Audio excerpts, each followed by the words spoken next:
Climate Action Network event, Protecting Land, Rights, and Future, Indigenous Women on the Front Lines of Climate Action and Earth Defense. This event is being held during the 24th session of the United Nations Permanent Forum on Indigenous Issues and in honor of Earth Day today. They're happening at the same time.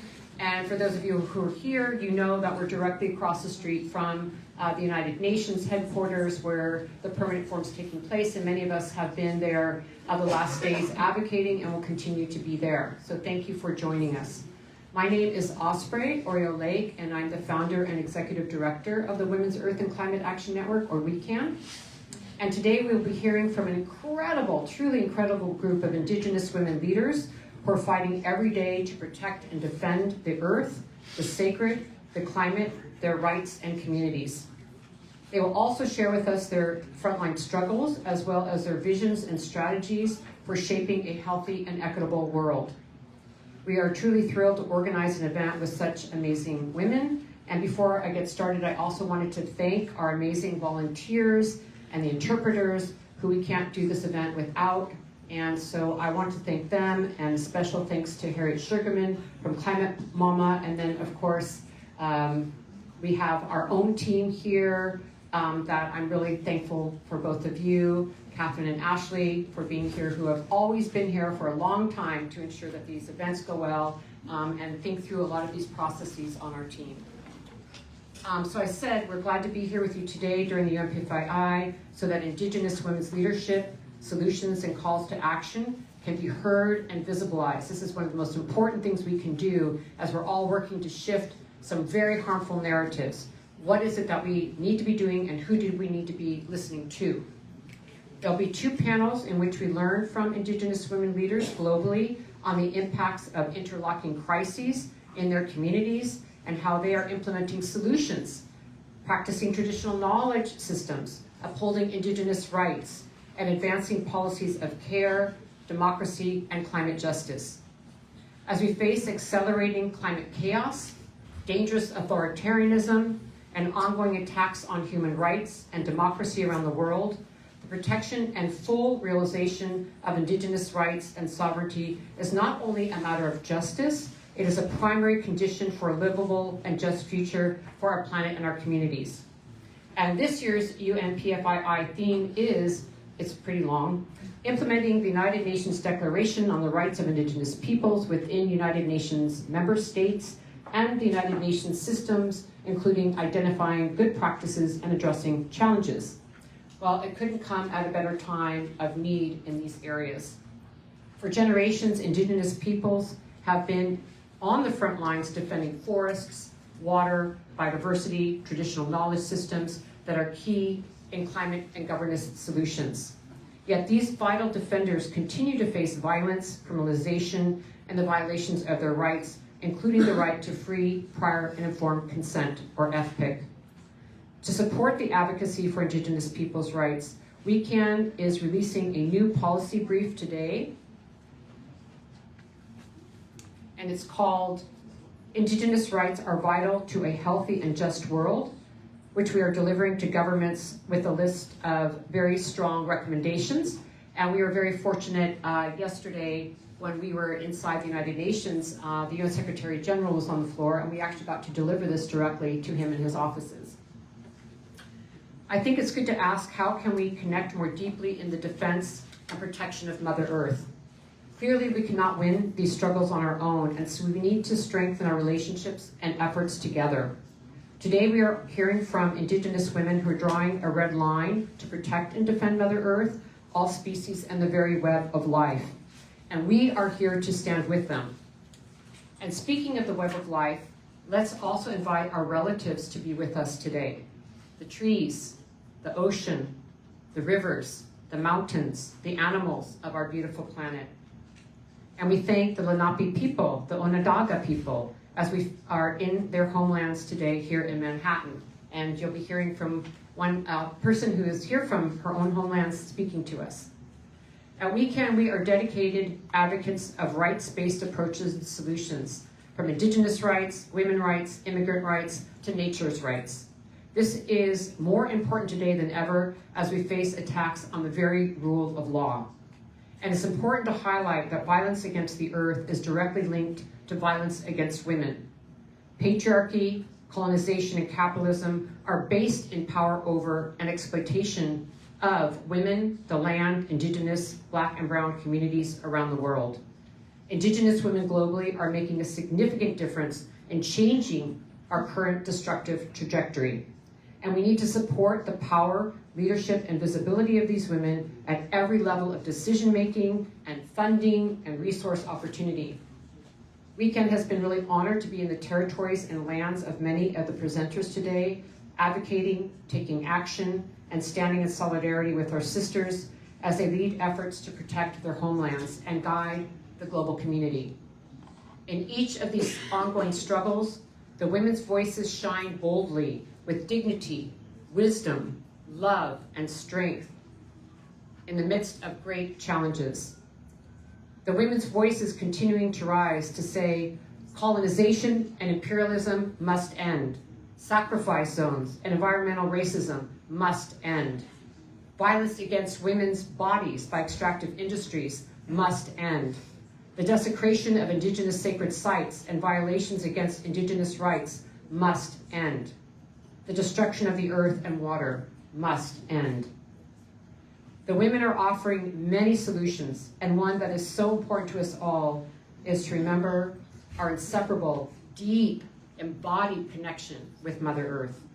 This is a solution.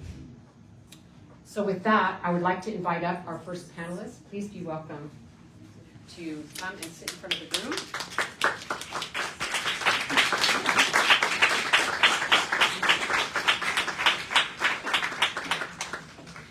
And once they get settled, I'll be introducing them in the order that they're speaking, and I'm so excited to hear from them.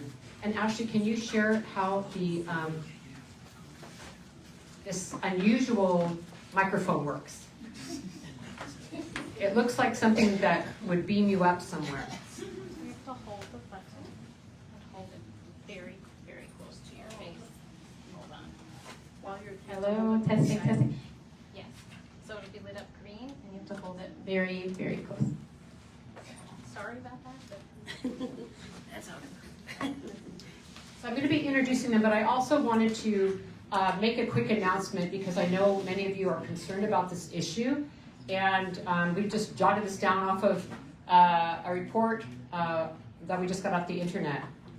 In response to request for additional comment, a White House official told Politico today in an email, in quotes, "No such orders are being drafted or considered at this time."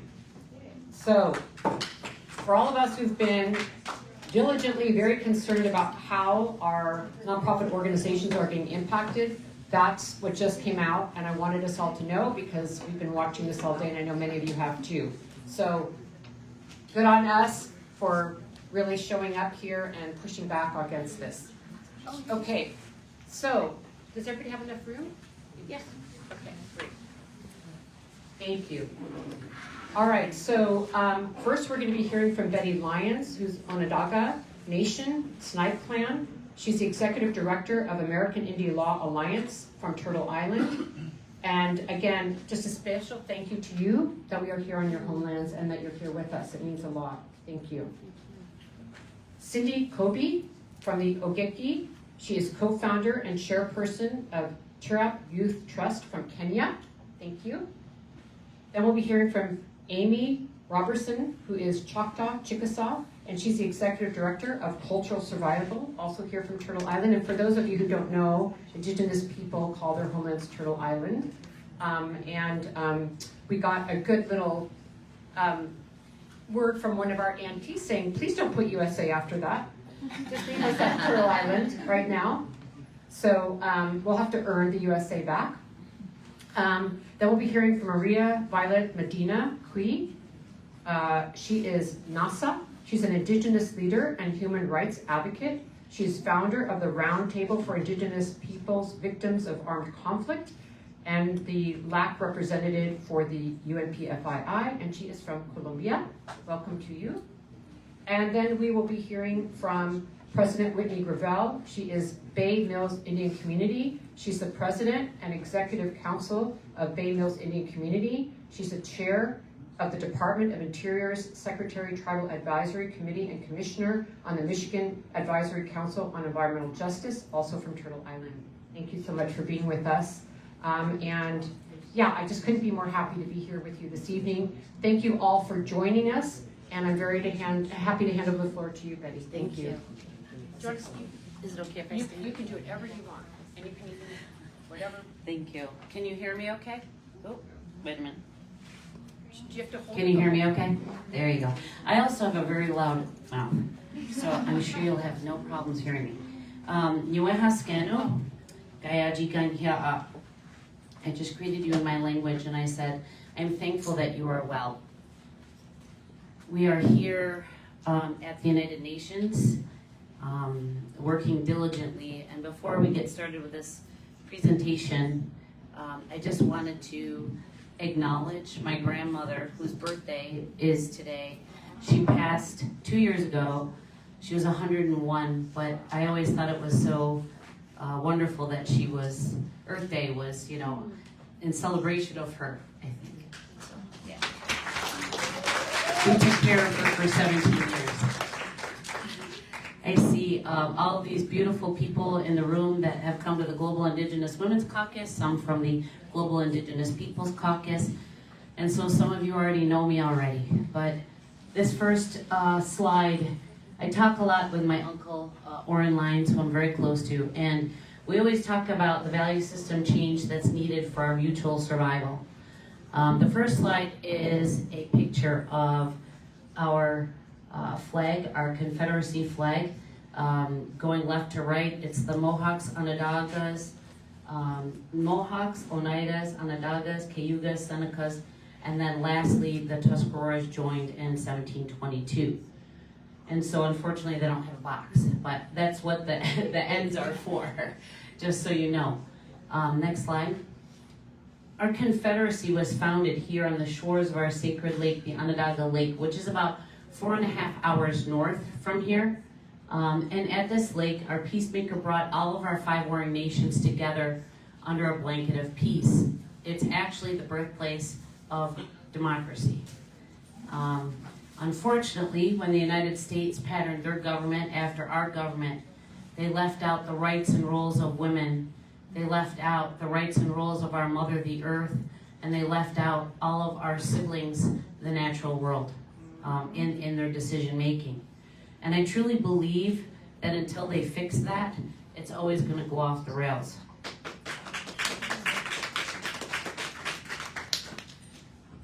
This lake is still one of the most contaminated lakes in the entire world. It is a Superfund site. This is after $450 million of remediation. I don't think that's an accident. I think that it was intentional because that's the birthplace of our democracy, again, to wipe us out, again, to make sure that we would become invisible and not be seen. Honeywell is the major contaminator of our lake. And they used to be called Allied Chemical. And some of the chemicals that are now in this lake, it's safe to say that they're PCBs, mercury, chlorinated benzenes. It's kind of a really murky soup. There's still about 7% mercury sitting on the bottom of this lake. As I said, after $450 million of remediation. What it really needed was about $500 billion worth of remediation. And so I'll never forget this one time I was driving on the west side of this lake, and my son couldn't get over the overwhelming smell of this lake. And he said, I thought they were cleaning it up. And he was only 7 years old at the time. He's 23 now, 6'2". And he said to me, Mommy, I thought they were going to clean it up. And I said, well, Garrett, they did sort of clean it up a little bit. Well, how come they didn't clean it up all the way, he asked. I said they didn't want to spend the money. And he looked at me and he said, did they tell the fish that? I knew in that moment that I had raised him right. I knew in that moment, right, that he was what I wanted him to be. He had heard, he had listened to all of our teachings. The next slide is about showing all of the waste beds that are on and around that lake. It's a mess. They haven't done anything except put a plastic cap over all of these waste beds. So as you know, plastic fades, it deteriorates, you know. It's like a paper bag or a plastic bag. So when the holes start to come into play, then you have all of this leaching that goes right back into that lake. And so trees that are planted there can't live past 2 years. They have to keep replanting them. And that's just for decoration, so that when people drive by, because the New York State Fair is held here, that no one knows what's really happening. And they build an amphitheater on 64 feet of toxic waste, not telling any of those people that go to these concerts what they're subjecting themselves to. The next slide. Because we sued Honeywell, I'm just going to switch hands. Yeah, it's interesting, that thing. Thank you so much. It's like trying to hold your finger out. Once we realized that there was a problem when we started to sue the county and Honeywell for the problems that they had created with our lake, part of the settlement was that they were going to give some land back. Of course, you know, they're not going to give you a good piece of land back. Well, why would they do that, right? So we gained 1,023 acres of land back. And because of the mining that they had done, this is south of that lake that I just showed you, it created all of these mud boils because they were trying to get the brine out of the ground, the salt and the minerals out of that ground. And they kept putting more and more chemicals, water pressure into that ground. And it's very unstable in this area. And so, you know, when I think about it, all of this time, that I'm hoping that she will regenerate herself, you know, our Mother the Earth, if we just let her rest and kind of be at peace. The problem with all of this is that all of these mud boils flush 7 tons of silt into Onondaga Creek and into the lake every single day. I mean, so you imagine the amount of contamination that's still happening. You know, we can't have our brown trout. They're now virtually extinct out of that creek. We can't swim there. We can't fish there. Onondaga Lake was just an amazing place for us all. I just want to end now. I'm sorry, I got the "you're up" sign. The next slide. I feel like I'm at the UN 3 minute. Next slide, please. I wanted to end with this, this one dish, one spoon. And we have, this was first done with the Anishinaabe, our nation, our people, that we would share what was given to us by our Creator, and that we would only take what we needed. We would never take more than what we needed. That we would share and leave something for somebody else, and that we would always keep that dish clean. We are facing extinction. Our mother will regenerate herself. This is not a time for complacency. This is not a time to be quiet and demure. This is time to stand up and fight and unify like our 5 nations, original 5 nations did in the beginning, because there's strength in that unity. We have to be strong. We have to collaborate with one another. Our mandate as Haudenosaunee people is to ensure that what we have can be provided for that 7th generation yet unborn, as they're looking up to us from under the earth and they're watching every single one of our actions. And I say that with all sincerity. We need to come together. This is about a collective process. We can no longer work and stand individually. And so I'm asking after this, in this room, I'm going to try to figure out a way. I've already talked to Osprey about it. How can we all work together? What does that look like? We need to join forces. This force of evil is unimaginable, and it's powerful. And all of us together, we can fight it and we can beat it to save what's left of our mother.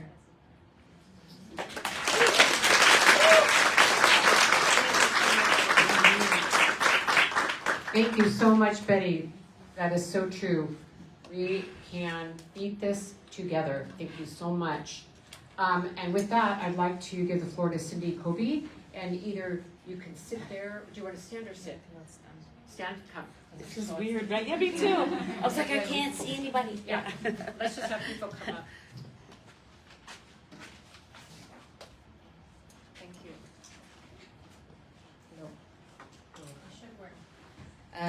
Yeah. Thank you so much for this opportunity, and thank you to everyone who has joined us for this discussion today and to tell our stories of our struggles back home. As introduced, my name is Cindy Kobe, and I'm from the Ogiek Indigenous community here in Kenya. The Ogiek community is a hunter-gatherer community, and our ancestral home is the Mau Forest. The Mau Forest is it's one of the largest forests in Kenya. It's a water tower, and it has been our home for since time immemorial. But this is not really the story of. We are no longer in that ancestral home. Since I was born, when I'm now 27 years old, and for 27 years I have been seeing my community being evicted from the ancestral home.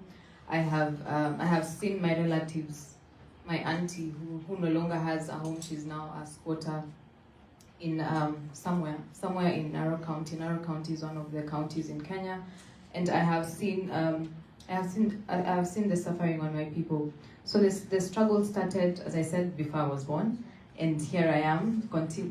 My parents have started the land struggle. They've been fighting for justice for the Ogiek people. We have gone to court. We started the legal process in Kenya locally. We went to the local courts, but they were not able to assist us, and so we went to the regional courts, which is the African Court on Human and People's Rights. And a judgment was won in 2017, and it found that the Kenyan government violated the rights of indigenous peoples. It was also found that the Ogiek are an indigenous community, and through this case, we are now seeking for the legal recognition of the Ogiek community. And since then, we have been seeking for compensation for the violation. There has been a lot of communities that have been community members who are now homeless. They have lost their source of livelihoods. They have lost their connection to their land. They have lost their cultural rights. It leads to the loss of our language, and most of the times it affects indigenous women, indigenous youth, and children. So that's the reason why we went to court in 2017. And later on in 2022, we went back to the African Court. We are not tired of taking the legal process, and we also won the case on reparation. And since then, we've been having dialogue with the Kenyan government to seek for implementation of the Kenyan case. We have tried all sorts of avenues. This platform is also one of them. We continue to amplify the struggle of the indigenous people of Kenya, and it is not it's not a standalone case in Africa, because we've also seen the same with the Batwa in Congo. We've seen the Batwa of Uganda. We have also seen the recent war in Burundi. It's affecting the Batwas as well. So and it has encouraged other indigenous communities in Africa to take the legal process, because it's a very strong avenue, and it also assists in amplifying the voices of indigenous peoples. We also we are more recognized as a result. So we are, and the land struggle is closely linked to the climate justice struggle. It's linked to gender justice. This is because the climate solutions are found on indigenous people's lands. And once the indigenous peoples don't have access to this land, they're not able to make solutions, indigenous climate solutions. The climate solutions that we are always talking about, they're found in these indigenous lands. And not only that, we also have our traditional knowledge, traditional medicine. They're found in the forest. They're found in the indigenous ancestral homes, like the Mau Forest.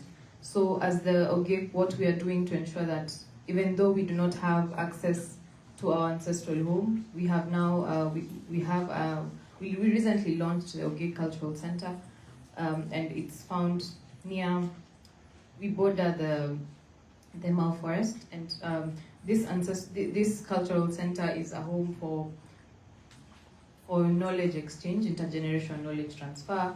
We have trainings on the indigenous language. We also have some hats, the manyatas that we used to live. So we are trying to show other people that this is how we used to live, and we never used to protect. We do not destroy the forest. So that's an example of some of the ways in which we continue to protect our ancestral home and to ensure that we are transferring this knowledge to the younger generation. Like for myself, as I've been growing up, I sort of lost the connection, my knowledge of my indigenous language, and through this cultural center, I'm now learning the Ogig language, and hopefully next year, I'll be speaking fluently in the Ogig language. And so, how can you here support the work that we are doing, the Ogig struggle, and to continue amplifying our voice? And of course, please, we would love your support to put pressure on the Kenyan government so they can implement the Ogig case, and to also, because there's power in numbers. When 20 people are speaking and when 1,000 people are speaking from across the globe, it's stronger. And the Kenyan, of course, no government wants to look bad, so they'll do something about it. And just to mention that even after the 2022 Ogig case was won on reparation, in 2023 the Kenyan government went ahead and evicted more people. Around 70,000 households were evicted, and as a result, 2 people were killed during these evictions, and unfortunately they were all young people who should be in these platforms to champion for the rights of indigenous peoples, but they're not because of these evictions, which are, they just come and take you out, no compensation, that they don't take you somewhere else, and a lot of families are affected.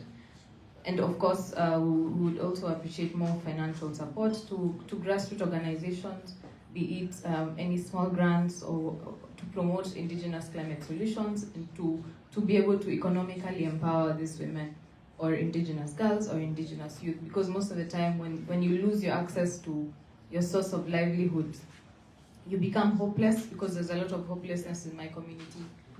They're tired of this struggle, they're tired of going to court, because they don't have they can't go to school, they can't fend for food for their families.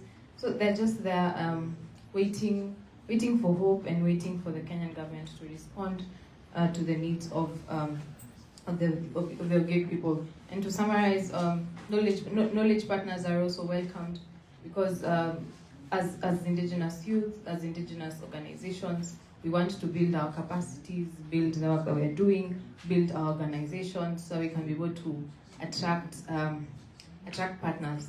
So thank you so much for the opportunity.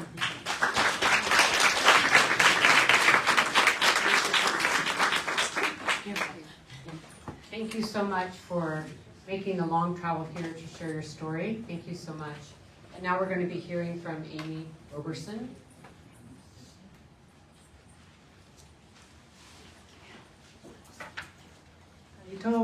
Chokma. Hello, everyone. Thank you to the organizers for inviting me to be here today. It's truly an honor to be here with all these amazing women. And thank you all for taking time to be here with us for this very important conversation. I truly believe this is a critical and pivotal moment that we are in, and these conversations are crucial to the future of humanity and all life on Earth. Instead of talking about my own community today, I want to take us in a little different direction and talk about the work of our organization, Cultural Survival, and the work that we do with Indigenous communities around the world. Cultural Survival started in 1972, so we're almost 53 years old. And we work in solidarity with Indigenous peoples around the world in support of their rights, self-determination, cultural revitalization, and political resilience. We do this work through grant making, capacity building, advocacy, communications, and hosting Indigenous arts bazaars. We work in the thematic areas of lands and livelihoods, cultures and languages, Indigenous community media, and climate change, with a cross-cutting emphasis on women, Indigenous women, and youth. And we aim to develop long-lasting relationships with the communities that we work with. And although we work globally, our priorities are always guided by our Indigenous community partners and their needs on the ground. Throughout my own life, my work has been focused on ecosystem stewardship, biodiversity conservation, and climate adaptation. And I've done this work and have been in dialogue with Indigenous people and communities around the world. I've learned that although the lifeways and cultures of Indigenous peoples are very diverse, very place-based and specific to those places, we all face similar challenges, including colonialism, unchecked capitalism, and of course, climate change. The combination of these things are driving the separation of Indigenous peoples from our lands and waters, the disruption of our lifeways and governance systems, the fragmentation of our languages, and intergenerational transfer of our knowledge systems, and of course, in many cases, violence on our people, especially our women, and of course, Mother Earth. These atrocities are happening in nearly every Indigenous community around the world to some degree. We hear similar stories over and over and over again. And many people are losing hope. Suicide rates amongst Indigenous youth are skyrocketing in many communities. So what can we do? Where can we find the hope required to create a better future for us all? As Indigenous women, we know that our cosmovisions, our values, our life ways, and traditional knowledge systems are powerful. We know that they contain solutions to the polycrises the world is facing. So we draw on the strength of our ancestors, whose persistent resistance to oppression, greed, and extractivism ensured that we are here today. And so how do we apply this to the climate crises and the other crises that we're facing on such large scales? We've all heard the advice to think globally and act locally. And there's a lot of wisdom in that. But I also think we need to flip it around and to think locally, as Indigenous people do, and act globally. We need both. So I'm bringing this idea to our work at Cultural Survival and asking, how can we leverage the inherent wisdom of local, place-based Indigenous peoples to tackle the crises brought on by climate change? What does it look like to build solidarity amongst Indigenous communities around the world? To build new forms and scales of mutual aid, and to bear witness to the power of Indigenous wisdom and the solutions it holds for the world today. How can we strengthen Indigenous communities and our self-determination and self-governance so that we may persist? And so that we may show the rest of the world that there are better ways to live in balance with Mother Earth. I truly believe that the future of humanity and all life on Mother Earth depends on our ability to answer these questions. And recently I heard Hindu Umaru Ibrahim, who was last year's president of the chair of the permanent forum. Recently, I heard her say, "It is not artificial intelligence that the world needs now. What the world needs now is indigenous intelligence."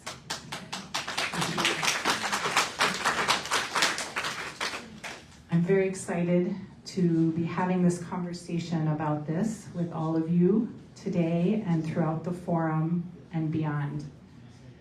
How can we strengthen the Indigenous peoples movement while reminding all people that we all have Indigenous roots? Some of us are just further removed from them. Thank you.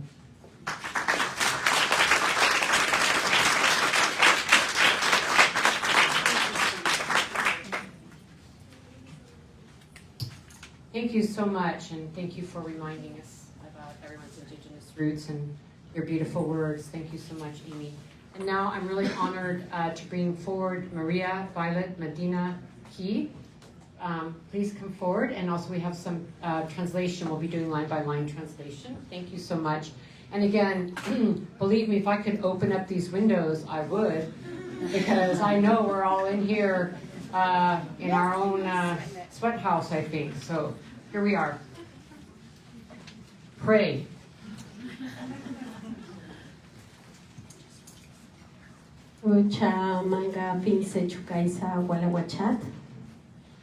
Hola, muy buenas tardes para todos y todas, hermanos y hermanas que estamos en este espacio. Mi nombre es María Belén Medina Quiscue, yo soy indígena nasa de Colombia, del sur del país de Colombia, un territorio bastante golpeado por la violencia y el conflicto armado, pero también un territorio muy resistente, muy fuerte y muy valiente, y con muchas cosas que aportarle a la humanidad. De ese territorio vengo yo. Hi, good afternoon to everyone. This is my name, and I'm from the Nasa community, a territory that has been strongly hit, but also very resistant and very strong. And from that community, I come to you.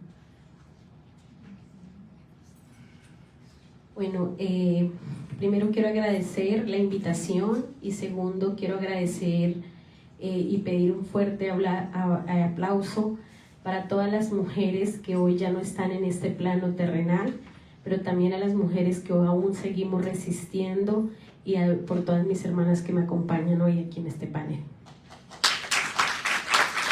Thanks for being here in this territory. And also, I want to ask for a strong round of applause for all the women that are no longer here, that have been fighting for their territories, and for the women that are here with me in this panel.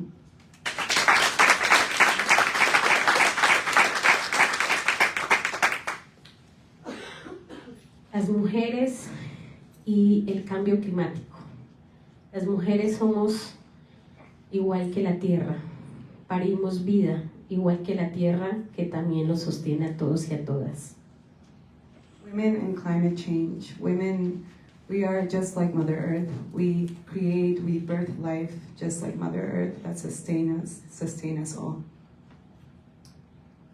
Pero igual que las mujeres necesitamos el complemento, los hombres.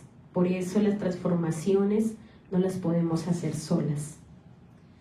But just like the women, we need our complement, we need the men. That's why transformations can't be done on our own. Y ese es el llamado que también nos está haciendo la Madre Tierra, el cambio climático. No lo puede hacer ella sola, tiene que hacerlo con todos nosotros y nosotras.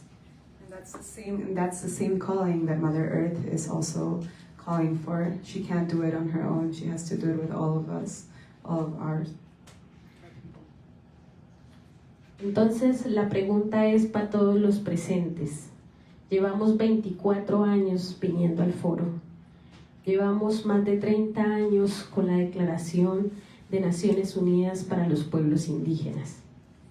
So then I pose a question to everyone that's here present. We've been more than 24 years coming to this forum. We've been more than 30 years speaking about these subjects. Y los pueblos y las mujeres indígenas llevamos más de 500 años resistiendo. And the people and the indigenous women, we have more than 500 years resisting. Y cuando en el norte hace calor como esta que hemos vivido en el sur, la pregunta es, ¿qué estamos haciendo todos y todas aquí? And when in the north it's just as hot as it's for us in the south, the question is, what is it that we're doing here? Y no quiero hablar de la violencia más, no quiero darle más fuerza, no quiero hablar más del dolor que seguimos aún viviendo hace más de 500 años. I don't want to talk about violence anymore. I don't want to give it more strength. I don't want to speak about all that pain and suffering that we've been living for more than 500 years. Quiero sentir, como dicen los abuelos y las abuelas, que tenemos aún fuerzas y esperanzas. I want to feel, just like the grandmothers and grandfathers say, that we still have the strength and the hope. Y que todavía vamos a seguir resistiendo, pero no solo como pueblos indígenas o como mujeres indígenas. And that we will continue to resist, but not only as indigenous peoples or indigenous women, sino en la invitación a la humanidad de transformaciones, de prácticas que tenemos desde el consumo. but as an invitation to humanity to transform their practices from the space of consumerism. Sé que los pueblos ya no podemos solos, ni tampoco vamos a seguir responsabilizándonos de traer la carga y seguir cargando con el cuidado que a todos nos pertenece. And I know that the people, the indigenous peoples, can't do this on their own, and we will continue to keep on taking all the charge and the responsibility of what belongs to all of us. Y estas palabras van más allá para mis hermanos y hermanas indígenas, va para la humanidad. La humanidad no puede seguir pensando que los pueblos indígenas somos los que debemos cuidar cuando ni siquiera nos permiten cuidarla ni aceptan nuestros consejos. And these words aren't only for my brothers and sisters my indigenous brothers and sisters. These words are for everyone. Humanity cannot keep on putting us the charge of taking care of the climate impact. Entonces lo que debemos hacer, siendo aún todavía joven, es hacer lo que hacemos las mujeres cuando vamos a parir, vida o proceso. And so what we need to do, being young still, is what we women do when we're going to give birth, life or process. Y es con mucha fuerza, con amor y sobre todo con mucha esperanza de seguir tratando de transformar nuestras realidades. And it's with a lot of strength and love, and more than anything with a lot of hope, to be trying to transform our realities. Y por eso no voy a decir que no vamos a dejar de venir a la ONU, vamos a seguir viniendo, pero cada vez vamos a venir más consciente a que venimos a la ONU, a que venimos a estos espacios. And with this, I'm not saying that we'll stop coming to the United Nations, but we'll continue to come with more consciousness. We'll come with more consciousness of why we're coming here, why are we coming into these spaces. Cuando entiendan los gobiernos o las compañías millonarias que la plata no se come, que el petróleo no se come, ese día van a escuchar a los pueblos indígenas. Mientras tanto, los pueblos debemos prepararnos desde nuestras cosmovisiones. When the millionaire companies or corporations understand that you don't eat the money, you don't eat the minerals, when you don't eat the petroleum, that's the day where they will come and start really speaking to us about this. Entonces, ¿qué nos queda? Nos queda trabajar con el espiral. El espiral es que se puede trabajar de dos formas, hacia afuera y hacia adentro. Hoy invito a mis hermanos y hermanas y sobre todo a las mujeres, niños y niñas a que tenemos que trabajar la casa hacia adentro, porque ahí es donde va a estar nuestra fortaleza. And what we have left is to work with the spiral, and with the spiral we can work within or without. And that's why I invite all my brothers and sisters to work with our own inner house, because that's where our strength comes from. Y para cerrar, trabajar hacia adentro los pueblos indígenas, las mujeres, los niños, los jóvenes, nuestros hombres, en esa espiral hacia adentro, tiene que ser fortaleciendo mucho más y practicando la medicina, la lengua materna, nuestros usos y costumbres, nuestros tejidos, pero sobre todo la fortaleza de seguir queriendo la tierra como no nuestra, sino como nosotros parte de ella. And we and with this spiral, I'm not saying that we will work within the men and the women within our own peoples, our own indigenous peoples, to strengthen our medicines, to strengthen our language, to strengthen our traditions, and not to protect the land as something external, but as us being part of the land. Y por eso le llamo tener que tener resistencia en este siglo, donde la moda, donde todo lo que está afuera nos puede deslumbrar y a los pueblos indígenas desviarnos del camino. And that's what I call resistance in this century, where the fashion of anything that can like take us away from the path, can move us further from the path. We need to stay focused on this path. Y ya finalizando, trabajar hacia adentro como mujeres indígenas es también tejer la mochila como el vientre entre todas y todos, sin importar la diferencia y las regiones. Eso nos va a permitir ser más fuertes como mujeres indígenas en esta sociedad tan dura, pero donde nos han entregado el papel como a la madre tierra de cuidarlos a todos y a todas sin que nadie quiera hacer nada, simplemente señalar. Yo las invito a que sigamos resistiendo, y eso que vengo de un territorio bastante golpeado por la violencia, y por eso no le quiero seguir dando fuerza a eso. Discúlpame por ser tan larga. And I invite all of the indigenous women to start weaving like the mochila that we have, and start weaving from within with that strength of all the strength that the Mother Earth has, and with that to not give more strength into like what we've suffered. And I come from a territory that has been strongly hit, but to focus on what we can do within ourselves to strengthen each other as a basket that we're weaving. Especially, even if all the weight can be put on us to continue to do this, but from that space. Eucha Pai, muchas gracias.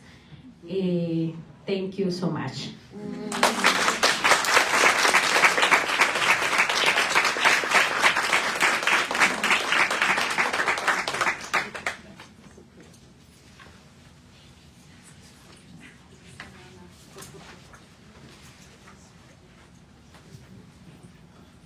Thank you so much. Really appreciate those words of wisdom, and I think it's so important that we as women really adhere to and listen to that wisdom of the place of centeredness that we can come from, because we're responding to so many things and so many talks all the time to also remember how we're grounded with the earth and our well-being. And thank you for that reminder. I'm going to introduce next President Whitney Gravel, but we have a short video that we want to show before she speaks to kind of get us connected to the conversation. I think that you can sit there. I think can people see above their heads? Yeah. Awesome. So you can just sit there. Thank you. Please go ahead with the video.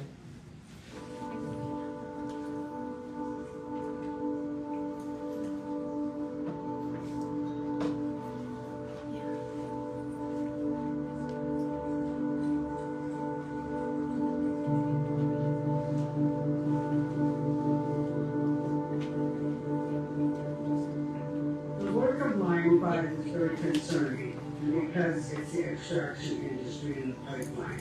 We know that water is life, but culturally we have teachings too. Women and water are sacred, and women and water are the same. We're connected with that water.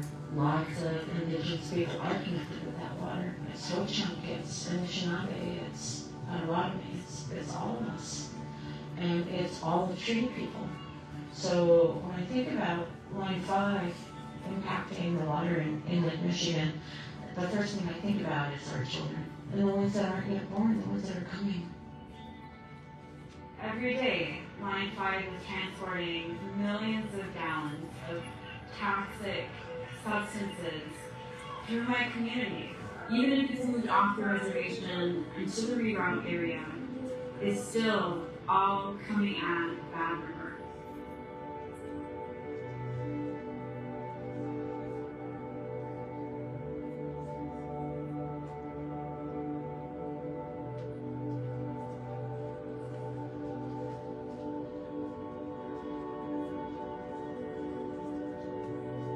It makes me very nervous when our country, our governments give an outside corporation that is not from this country eminent domain in a situation where they're only making profit.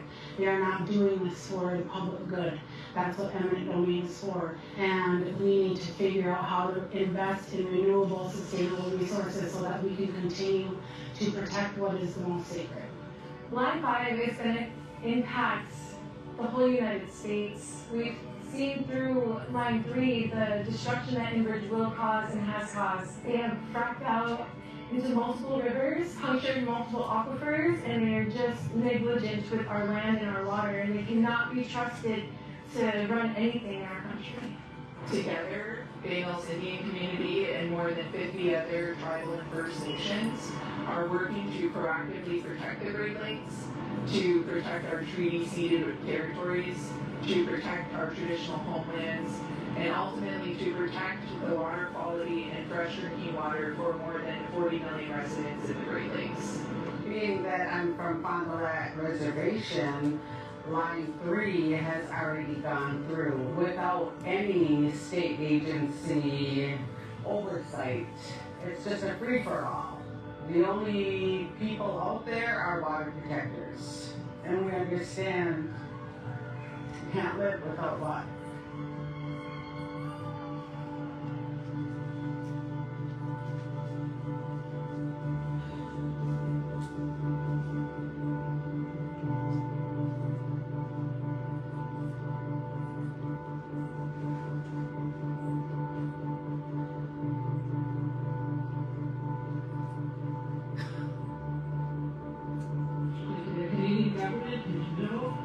Everyone that's involved, all we're asking you to do is really reach into your memory to see what life used to be, should be, and we need to move forward to the future instead of going down this disastrous path. Be a good neighbor. Water is life. Water is life. Not my mind. Not my mind. Respect Indigenous rights. Respect Indigenous rights. Not my mind. Not my mind. Respect Indigenous rights. Respect Indigenous rights. Not my mind. Not my mind. Respect Indigenous rights. Respect Indigenous rights. Not my mind. You all heard it. All right. That's one of the things we're doing. And with that, I give you President Whitney Gravel. Thank you. Thank you so much. I feel like I don't need to speak after everyone saw the video, but Ani Bojo, Giwede Nagabo Queen Dishnakas, Ganush Nakani Ndonjaba. My name is the woman who stands in the north. My English name is Whitney Gravel, and I currently serve as the president of Bay Mills Indian Community. I always like to engage my audience, and prior to the video, can you raise your hand if you were familiar with Line 5 or had heard about Line 5? Okay, that's really fantastic. We have been working on Line 5 for more than a decade at Bay Mills Indian Community. It's been an ongoing struggle for more than 50 tribal and First Nations in both the Great Lakes as well as Canada, as we try to raise awareness about the issue and are involved in multiple permit processes as well as litigation on the matter. Unfortunately, just last week, under a new executive order issued by the Trump administration focusing on emergency energy, the Great Lakes Tunnel Project, which is located near my home territory, as well as the reroute around the Bad River Band, as was demonstrated in the video, have been signaled for approval under emergency special procedures for the U.S. Army Corps of Engineers. which has set up another battle for us to confront and face as we continue to manage Line 5 and protecting our territories. This emergency order talks about a domestic energy emergency in the United States. We have heard routinely from this administration about drilling in the United States, having domestic oil production. But what is really unique about Line 5 is that 98% of the product that runs through Line 5 is not for the United States. It's actually for the government of Canada. And only 2% of that product, which is less than 200,000 barrels of propane, actually stops in Michigan and provides any type of domestic supply. That's 200,000 of 23 million gallons that run through Line 5 every single day. And so we have continuously faced misinformation and propaganda around Line 5, and we come out here every year in order to educate others about Line 5 and share our story as well as the treaty rights that are at stake for many of the tribal nations. Unfortunately, we have reached a moment in our fight with Line 5 that is no longer just about government accountability, it's also about corporate accountability. Enbridge Energy is a billion-dollar company. They are stationed and incorporated in Canada. And so when they operate domestically within the US, we have a foreign corporation engaging in extractive industry that is then committing human rights violations on the Indigenous communities here in the United States. That corporate accountability is so important for all of us moving forward because we have also seen it now infringe and impair our democracy here in the United States. And we have continued to see the power that is exerted by these corporations due to the amount of money that they have. Unfortunately, for what many of our communities have experienced, is Enbridge will infiltrate our communities. They come in and they poach tribal members specifically to act as their spokesperson to the tune of a monetary amount as high as $400,000 is what you can be paid to work for Enbridge. Don't be swayed, anyone. It's not enough. It'll never be enough for how valuable the Great Lakes are to all of us, how valuable that relationship with the land and the natural resources are, and truthfully, how valuable we don't even begin to realize how much we rely on the Great Lakes as a resource. It provides more than 43 million people clean drinking water in the Midwest. It is the heart of Turtle Island. It's the heart of all of our creation stories. It's how we understand our relationship as Anishinaabe. And so when we start to talk about the treaty rights that are at stake, the land and natural resources and cultural rights that are at stake, it really starts to become a fight for identity and a fight for culture. I've had many conversations with many different stakeholders, all the way from the state, federal, and international level. And oftentimes we get asked, well, if the oil spills, why can't you go somewhere else? Why can't you move? Why can't we just clean it up and you continue to buy your groceries from the grocery store? But that shows to me that there's a lack of inherent Indigenous knowledge in those statements, because we cannot be Great Lakes Anishinaabe if we are not in the Great Lakes.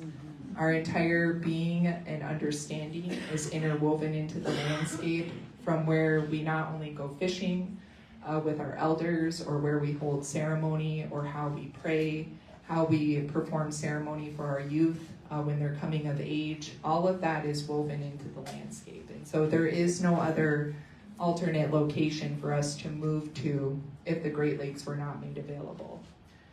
That relationship is protected by treaty.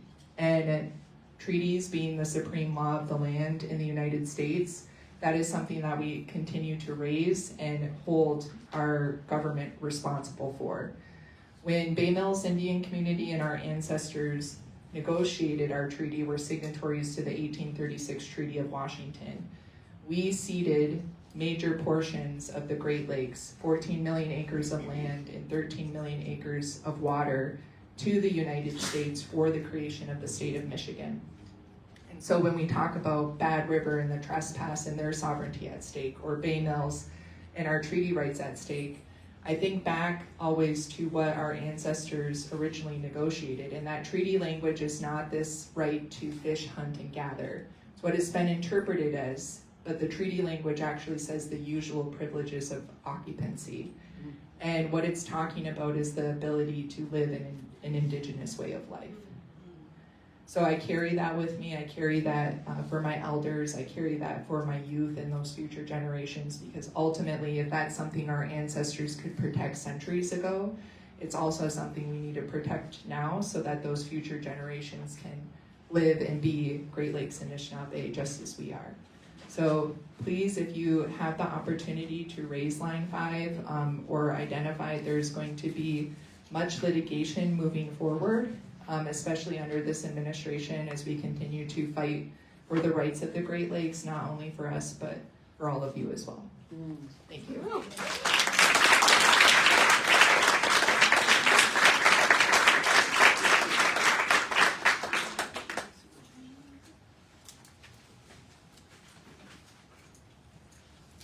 Thank you so much for your incredible dedication to protecting the Great Lakes and your homelands.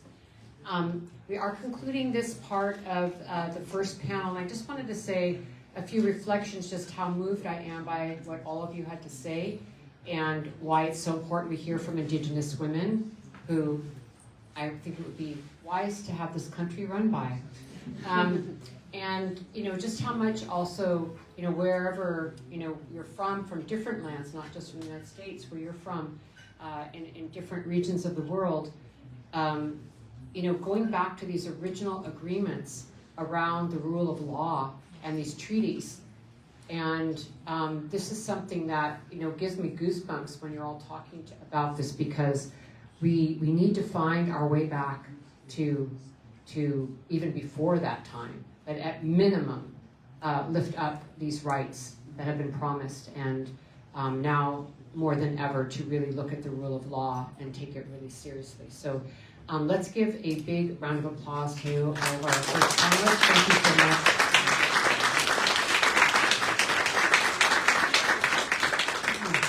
And I'm just going to be sharing a few words while they take their seats, and we're going to be introducing our second panel. And maybe people want to get up and stretch just for a moment, because I know it's hot, and we'll just give it a few minutes, and we'll be starting our second half.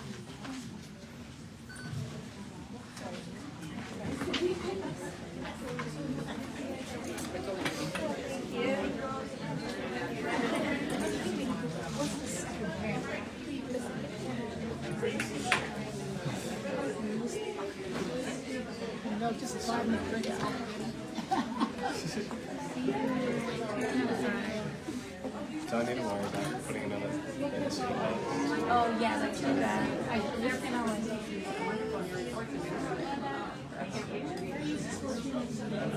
One second.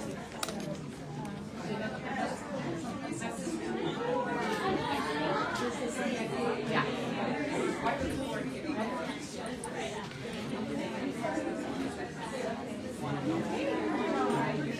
So we'll give it about 2 minutes, and then we'll start up.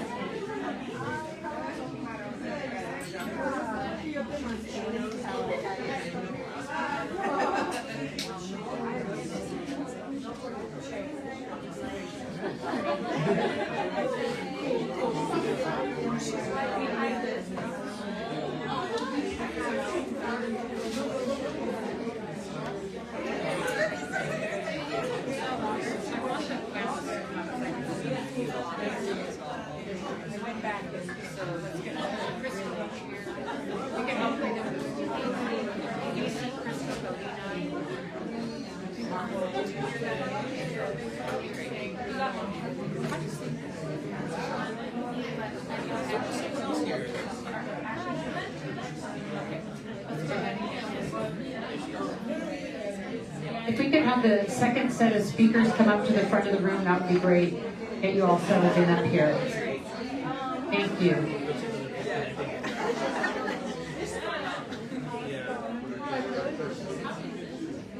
could have Crystal, Hi, hey! How are you doing? Good, so good to see you. Alina, Haley, Maho. You could all come to the front and thank you. Where would you like me to say? Wherever you, Amy. Are we going to come up there? You can sit, but people seem to do whatever you want. So they can use this. Okay. Should we just come on up here? Yeah, come on up here. Are you speaking first? Last. Where would you like to sit? Sit wherever you want.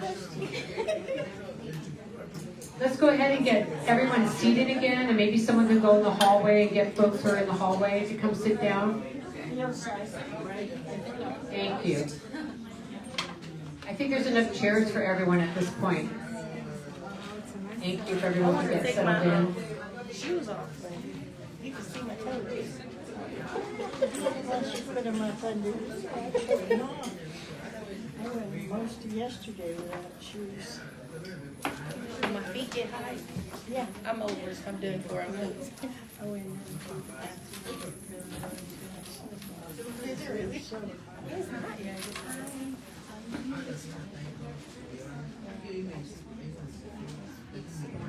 Okay. English. Yeah, you're all speaking in English. Listen, don't get my feet down. Got you. Hey, I'm Kristen. Nice to meet you. I got you. Thank you. Okay, if everyone could go ahead and have a seat again, that would be wonderful. Everyone, if you could get settled, that would be great. We have one more speaker that we're tracking down. Sounds ominous.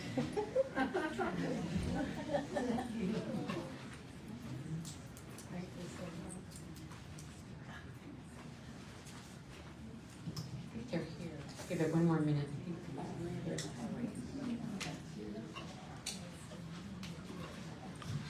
There she is.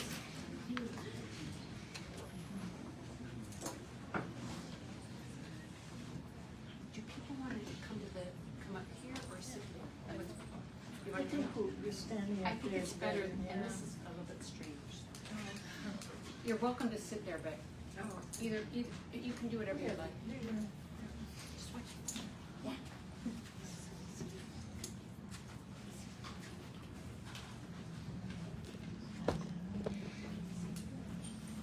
Okay, we're going to go ahead and start our second panel on protecting land rights and the future, Indigenous women on the front lines of climate action and earth defense. I'm really excited to introduce our second panel. I just wanted to share a few words about a campaign at WECAN, because part of our work here is to also advocate for change and what are the policy tools that we have. And at WECAN, we have an ongoing call to action for the protection of rights of women defenders of the land. As you've been hearing at the UN Permanent Forum and here tonight, there is continuing a trend in attacks, murder, and intimidation against human rights and Indigenous land defenders worldwide. This is very, very serious. And Global Witness reports each year an increase in that violence towards land defenders as a result of their work in protection of the land and water. The women and Indigenous women in particular face even greater challenges and dangers as they navigate the intersection of environmental devastation, cultural dislocation, sexual violence, and gender-based persecution. So these are not happy things to talk about at all, but it's really important to say them out loud, because if we don't visibilize them, they continue if we don't bring them to the forefront. When Indigenous land and water protectors are murdered or criminalized, we must collectively speak out and take action. This is what we see all over the world. When we want change, we, the people, have to stand up for it. It's not going to happen on its own. We have to stand up for it. So this is why we're running this campaign. First and foremost, we should be supporting our relatives, because they should not be facing brutal violence as they fight to stop the destruction of their homelands, lifeways. But we need to recognize that this is also all of our fight. So one of the campaign areas that WECAN is focused on with our partners in the Amazon region is to implement the Escazú Agreement in order to protect the Amazon and defend the forest land defenders. As many of you might know, Latin America is one of the deadliest regions in the world for land defenders, and attacks and criminalization of women protecting their territories and communities is very specific. So it's imperative to implement policies such as those included in the Escazú Agreement that ensure human and indigenous rights and the protection of environmental defenders. And along with many others, WECAN has been advocating for the Escazú Agreement for years, and on November 5th, 2020, this was actually fully ratified, so it's actually an agreement in practice. And it's a groundbreaking multilateral accord that can help protect women land defenders who are under attack and preserve biodiverse ecosystems across the Latin American and Caribbean region. And I think it's actually a model of something that we should be looking at worldwide.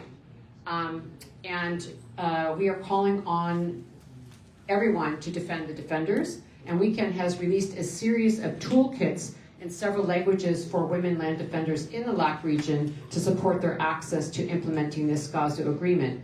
These toolkits are online on our website, and they are free and in different languages. So one of the things that we've seen is that this agreement came through, but how is it being shared with Indigenous women, grassroots women on the ground? And so we're really on a big campaign to get these toolkits out so that women land defenders have access to it, access to pro bono attorneys, and can actually protect themselves under this agreement. So these are the kinds of things that we think are really important to highlight that we can, advocate for, that are actually existing laws that can be implemented. So I wanted to share that with you. And now I'm very honored to introduce our next esteemed panelists. I'm going to be introducing them in the order that they're speaking, and I'm just really excited to hear from all of them. First, we're going to be hearing from Dr. Crystal Cavalier.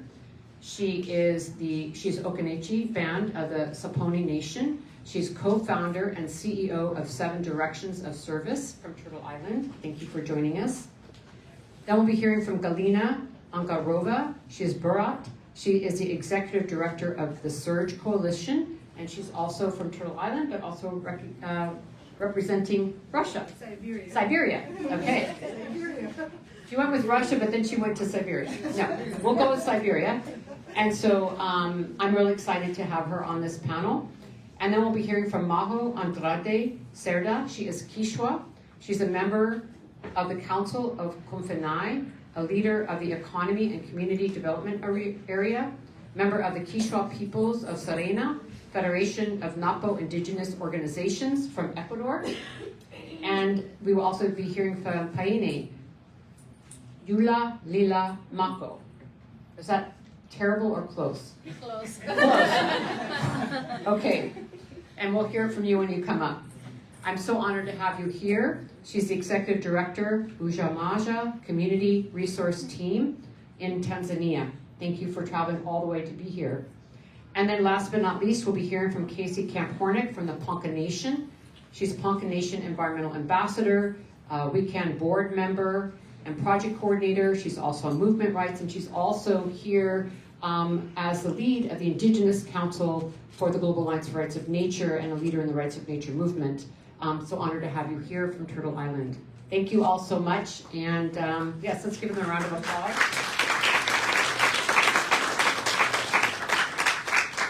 And I'll hand the floor over to Dr. Crystal Cavalier. Thank you.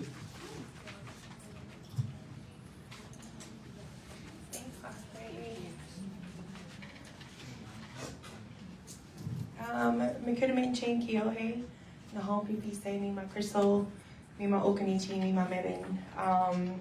So I'm so excited to be here. Thank you, WECAN, for allowing me to speak. And I just want to say that everything that WECAN is doing for Indigenous water protectors and land defenders around the world, it's really amazing. I am a citizen of the Occaneechi Band of Saponi Nation in North Carolina.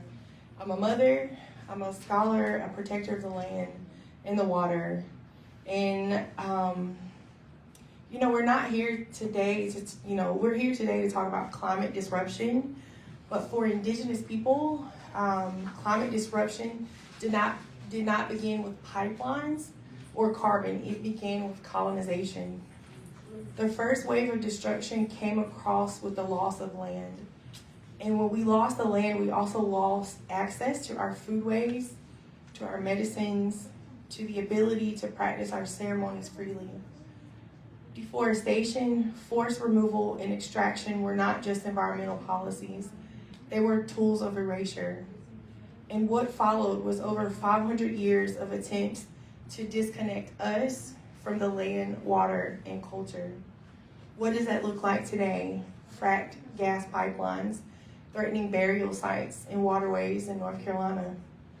Deforestation of sacred forests for industrial agriculture and energy corridors like the data centers in Virginia. Climate chaos that hits our communities, the first and worst in Asheville just this past 6 months ago, whether it's through extreme heat, storms, flooding, or pollution. And the continued failure of governments to recognize tribal sovereignty, especially for state-recognized or even unrecognized nations like my own. But I want to be clear, this is not a story of defeat. This is a story of survival, of reclamation, and resurgence. And with my husband and our team, we work to uphold Indigenous sovereignty by building power from the ground up through land-based education, food sovereignty, youth leadership, and legal strategies that center around the rights of nature. Through our project at our farm, the Yesa farm, which means people in our language, the Tutulo language, we've turned ancestral land in Alamance County into a space of healing, learning, and growing. We teach Indigenous youth how to plant not just corn, beans, and squash, but how to plant identity, resilience, and responsibility. We host elders to teach about medicines that once grew all around us, and we're restoring those relationships with the land one seed at a time. We've expanded this model across North Carolina and Virginia, and we're currently working to build a mobile outdoor teaching kitchen to expand our community seed bank and restore the old community that our people had to settle in into a gathering space for ceremonies and classes. Now on the policy side, we're pushing back against destructive infrastructure like the Mountain Valley Pipeline Southgate extension that we've been fighting for over 10 years. We've co-authored Rights of the Haw River, the first legislation in North Carolina, if it were to be recognized as a river having legal rights. And we're not stopping there. We're combining new legislation for the Dan River, rooted in Indigenous law and values. We also organized the first Indigenous tribunal in North Carolina and the United States, where testimony and ceremony came together to hold extractive industries accountable. Because we believe that healing comes when we tell the truth. So what can you do? You can support rights of nature laws. Push your local and state governments to consult with all tribes, not just the federally recognized ones. We are a grassroots organization. We are Indigenous-led and community-rooted. You can look in your communities and find other grassroots, Indigenous-led, community-rooted organizations. You can also help amplify our stories. You can follow us on Facebook or Instagram, but invite us to speak in communities and campuses because we have to build unity with allies. So when you see us, tag allies and journalists. Be a megaphone for the movement. Ask better questions. When working in climate spaces, ask whose land are we on? Who's being left out of this solution? Are we centering Indigenous law or just consulting it as a checkbox? So I want to close with this. Indigenous people make up less than 5% of the world's population, but we protect more than 80% of its biodiversity. We are not stakeholders. We are the original caretakers. We just don't want a seat at the table. We need that table to be reshaped. The climate crisis is not just about parts per million. It's about relationships. And if we want to change the future, we must restore the original agreements between people, land, and spirit. So I really thank you for listening, what we're doing at Seven Directions and other partner organizations. And thank you for standing with us in this work. Alewa.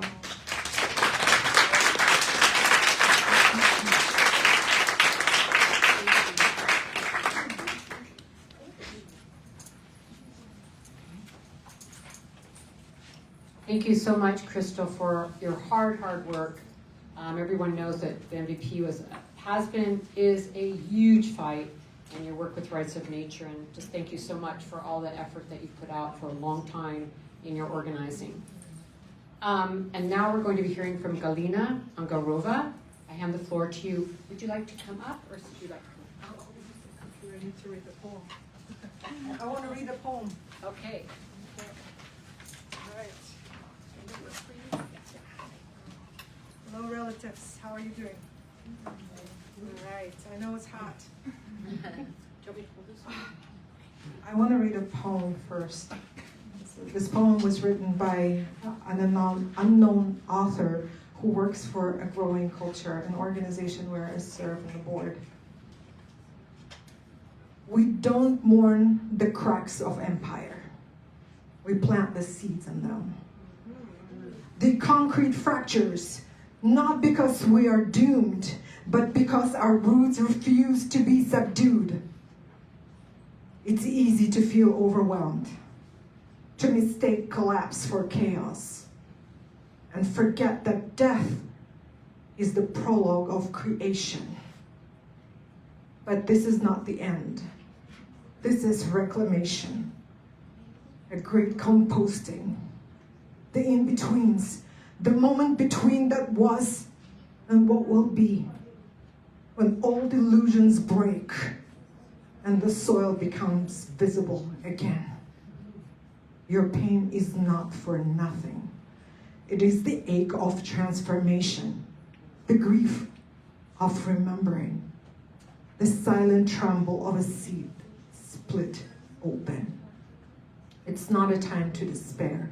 It is a time to press our palms to the soil, to dream in the language of our ancestors, and to plant visions no regime can uproot. The cracks are widening, and we say, let them. We're nature, and what we birth will outlive empire.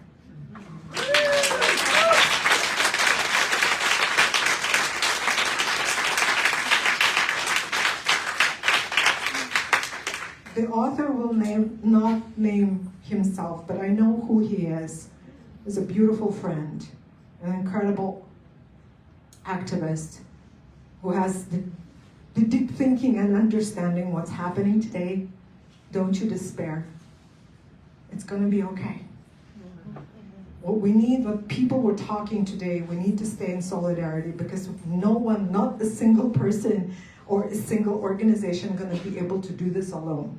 You know, we need to share our intelligence, we need to share our strategies, we need to work together to make sure that we as Indigenous people stay here, we stay connected to our land and territories, and we remain in deep relationships with each other and Mother Earth and our ancestors. So my name is Galina Angarova. I come from the Buryat peoples, from the Iharit nation of Buryat peoples, from Siberia. My people are ancient, powerful, but unfortunately we have been under colonization for so many hundreds of years, the same way as many Indigenous peoples have been in this room. But we're still here, and we're proud and incredible people. I just come from a meeting with the Special Rapporteur on Russia, where brothers and sisters from my region gathered to share stories of what's happening to our peoples in our lands and territories. It's heartbreaking, but in the midst of everything, we find hope. And hope is a muscle, you know, you have to wake up every morning and exercise the muscle and stay hopeful and stay the course and deploy your strategies. We have to become smarter to deploy these strategies, because coming to the United Nations, and unfortunately, you know, I don't want to say things I will regret later, but the thing is, I'll say it. You know, Oren Lyons, Better Lyons was here earlier, so Oren Lyons would say, United Nations is your enemy that you watch closely. And it's true because it's the institution it's for member states, right? We don't unfortunately have a seat at the table at that place. Once a year we come as Indigenous peoples and we come and complain in the walls of the United Nations, but nothing is done. Nothing is happening there. So what we need to do, somebody's mentioning, I think Amy was saying that we need to do work locally and connect with each other globally. And this is our solution, our Indigenous people solution, that we bring our strengths, that we bring our wisdom to make sure that our people stay, our traditional knowledge stays. Can I share a story about my grandmother? Because he is still my hero. She is not with me, but she's with me in my heart.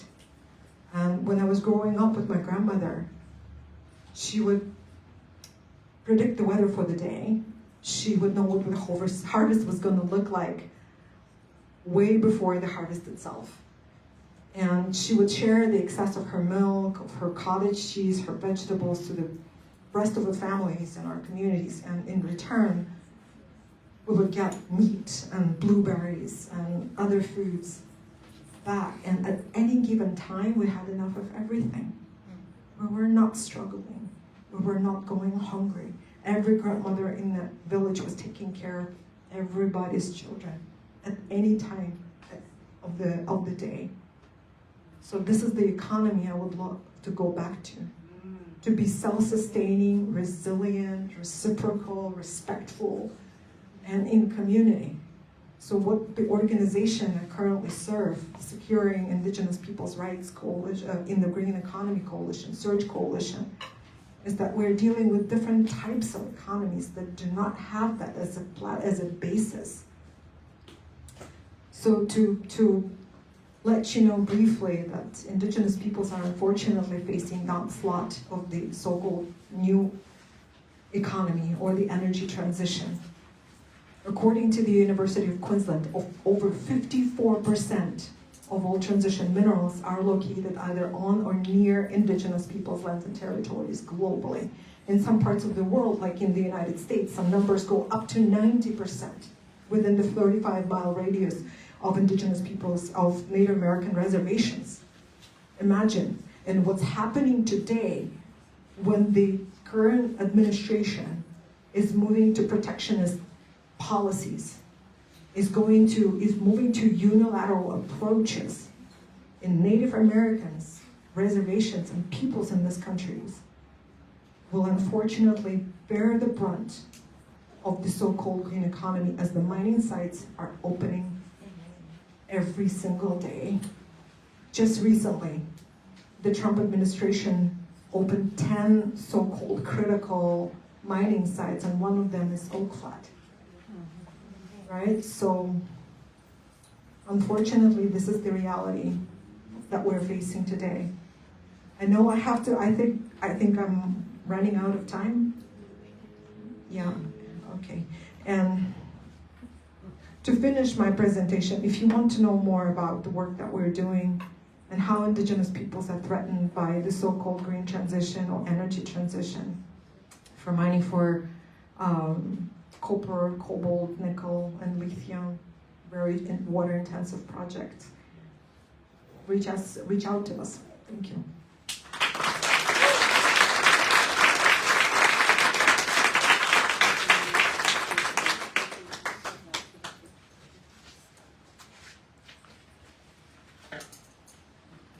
Thank you so much, Galina, and what a powerful poem. Thank you so much for sharing that with us. It was really uplifting, and because I know that we have new people have come in the room for the second panel, because Galina reminded me about what is happening on Indigenous lands as we have this transition off of fossil fuels, which we want.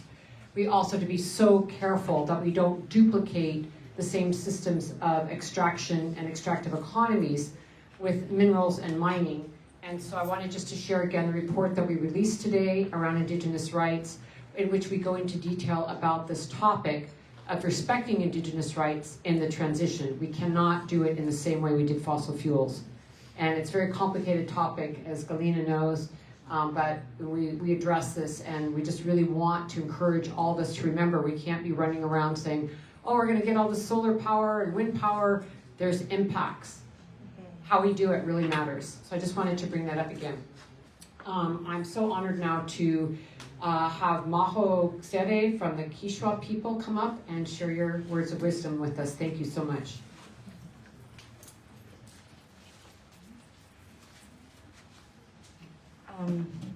Thank you to everyone for coming here tonight.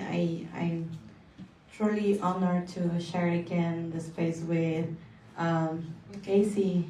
Always being a fan, I can say, because I always look for what you're doing in your land.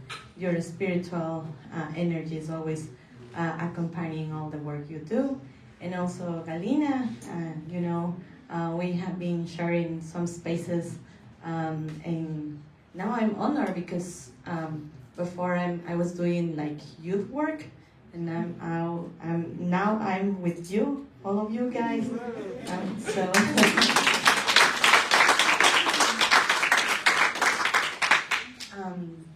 One of the things that I'm most grateful with life is that I'm the voice now of my community, because in my community the main language is our native language, Quechua, and to be here I had to learn first Spanish and then English. So the reality for maybe the majority of our communities is this one, right? But at the end of the day, that's what Indigenous peoples do. Always trying to break barriers that are being imposed to us, and we have to do it because otherwise, who is gonna do it for us, right? But yeah, I do a lot of work, as all Indigenous women do. But now I'm part of the Council of Confeniae, which is the main organization for Indigenous peoples in the Ecuadorian Amazon. I was elected for more than 500 people from the entire Amazon to be in this role. I'm leading the economic area, just like as a propaganda, I didn't like economies before. Because I was thinking economies in the way that non-Indigenous people do, and that's because that kind of activities, the economies, the traditional economy do is being extractive mainly in Indigenous lands.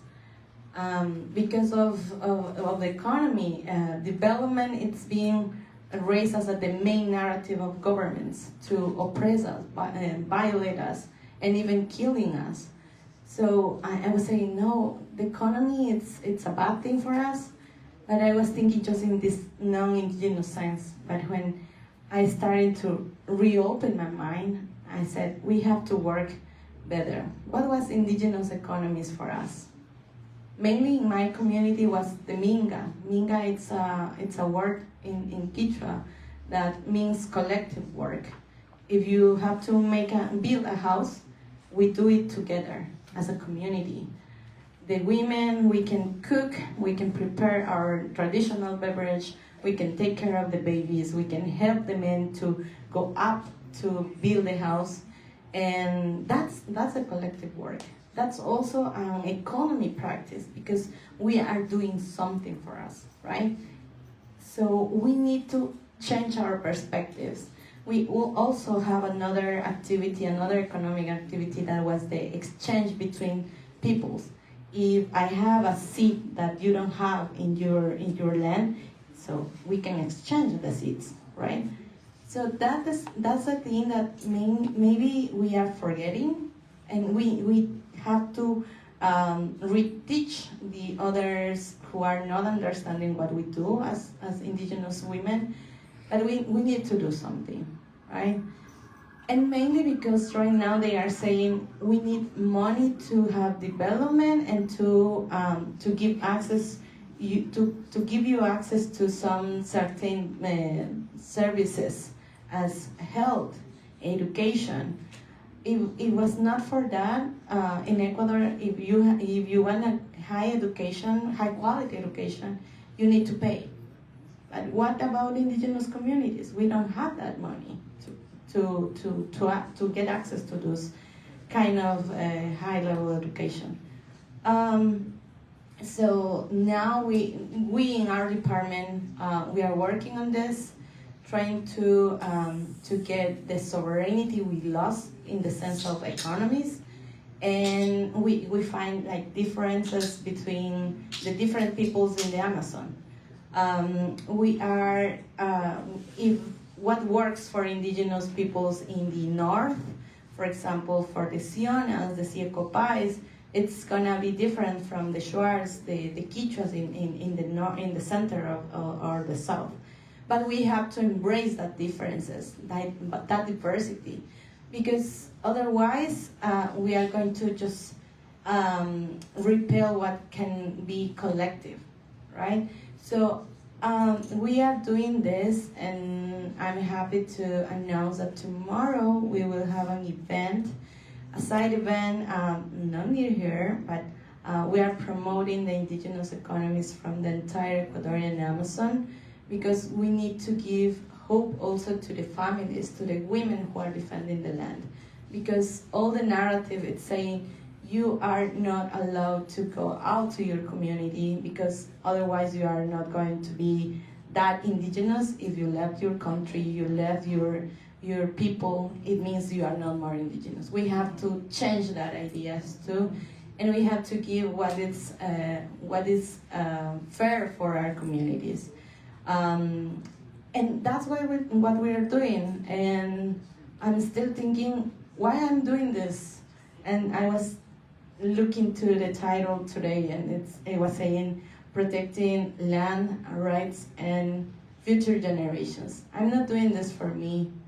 I'm not doing this for all of you guys, truly, honestly. It's not for all of us, it's for the future generations. I want to be a mom, and the kids of those kids need to have these spaces for us. And they deserve it. We owe them. That's why we are here. All women, all indigenous women are doing this not just for us, it's for a collective future. And I think we are all gathered here because of that. Because we truly embrace collectivity. Yes.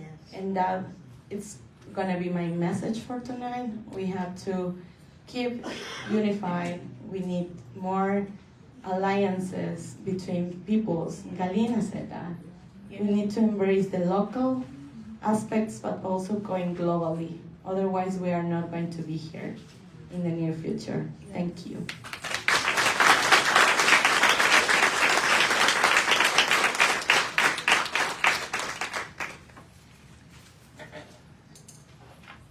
Thank you so much, Maho. What a powerful message for us all to listen to remember future generations. And I had one mentor who I loved, they had a saying, for a time beyond our own, that we're working right now for a time beyond our own. Thank you. We are now going to hear from Peony, and I give you the floor. Thank you so much for being with us.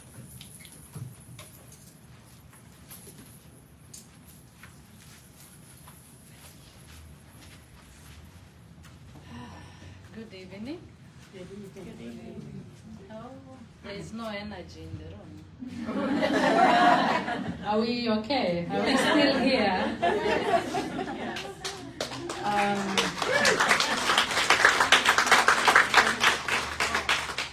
First, I want to thank you, my fellow panelists, women, very strong women. I was just thinking, they've said so much. What am I going to say? But I think we all have our unique stories, right?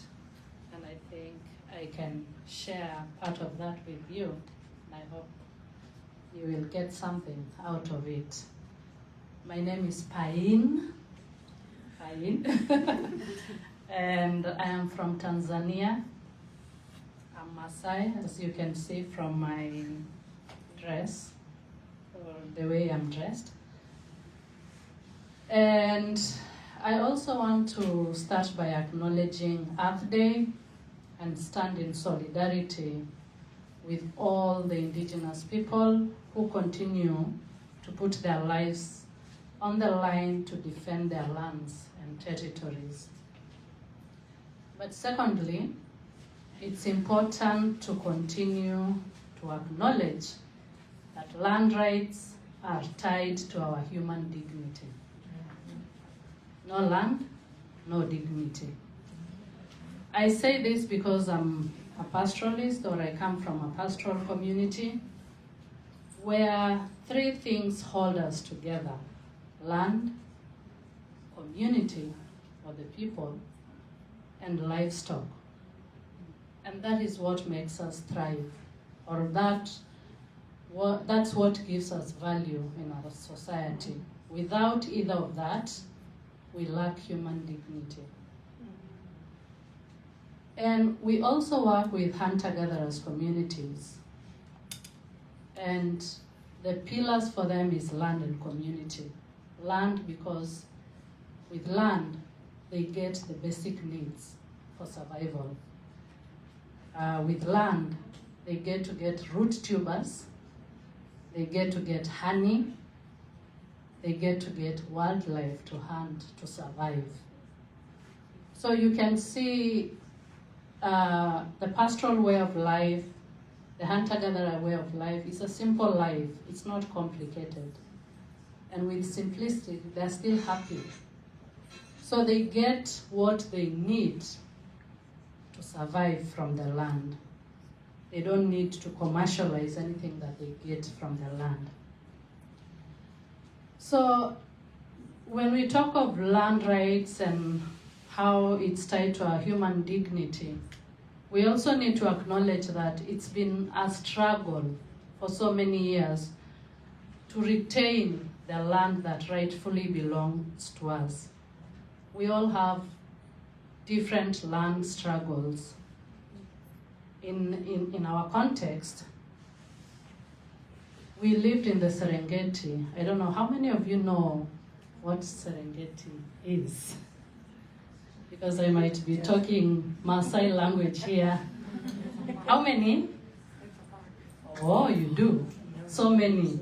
Serengeti is very famous. It's one of the biggest national parks in Tanzania. But originally it was homeland to the Maasai. And they agreed to make way. Of course, it was negotiation with colonial government to make way to create the now famous Serengeti National Park, where most of us enjoyed going through. But when we were moved, there were promises attached to the agreement that you will not move again. However, we've kept moving, being pushed. I think it will come a time when we have nowhere to go.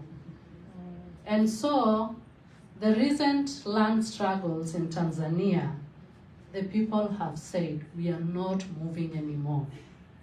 If we will die, let us die where we are. So that is the current stand of the people. And that is why maybe most of you, because it's been a global agenda of the struggle, the land struggle of the Maasai, moving out of Ngorongoro and Loliondo area, amongst other places. Even the Hadzabe, hunter-gatherers, because their lifestyle, moving from one place to another, is a natural reason. There is a natural reason attached to that. They move to let the land regenerate and then later come back to the land. So, moving has meant that they've lost a lot of land along the way. So they've lost over 80% of their land. So it's not just the Maasai. They are all collective communities, communal communities, indigenous communities are losing land at a very fast rate. So my organization exists to reduce the rate at which land is being lost by these communities. And how we do that, we are making use of the legal framework that exists in Tanzania to secure collective land rights or collective titling for communities. And this means that we have to build awareness, so many trainings for communities to make them understand that there is this opportunity and we can take advantage of it to secure land and to stop losing land at a very fast rate. So apart from creating awareness, we work on conflict resolution where communities agree on their boundaries, and then we undertake the village land demarcation process and also document our traditional land use practices. And these are legally registered by the government. So to date, we've been able to secure 3 million hectares of land, benefiting 600,000 people, pastoralists and hunter-gatherers. But the idea of securing land is not just for ourselves. We care about nature, and so we ensure that there is connectivity in land titling so that communities continue to move from place to place to allow land to regenerate, but also to allow space for wildlife to move in and out of our lands. And I know I'm running out of time, but I really wanted also to talk about the role of women because generally land is a male matter in my culture. It's a patriarchal thing. But we've created spaces, women rights and leadership forums, spaces for women to be able to have specific trainings, capacity building, to ensure that they are part of these land decision-making processes. But also, these spaces are meant to address oppressive cultural norms within our society. And that is through dialogue. It's women debating with male traditional leaders to agree on what is wrong with our society and how do we change that. That is how they come into a common agreement to create what we call community joint forums. So in terms of what we really need from everyone, we plan to secure 2 million more hectares of land across Tanzania for indigenous people. But we also want to keep fighting to get back the land we've lost and to keep strengthening our solidarity to retain the land that we already have. Thank you.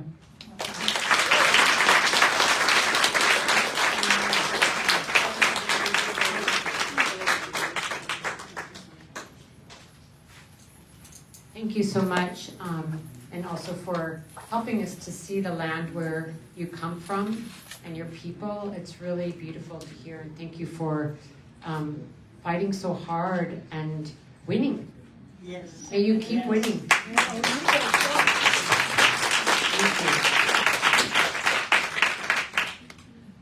you. And last but not least, tonight we will be hearing from Casey Camp-Hornick of the Ponca Nation. We're really excited to have you here, and let's welcome Casey to the podium.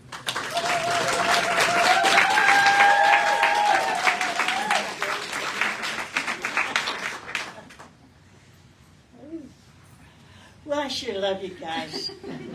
Just one of those natural facts. I'm so blessed to be here with you, every one of you,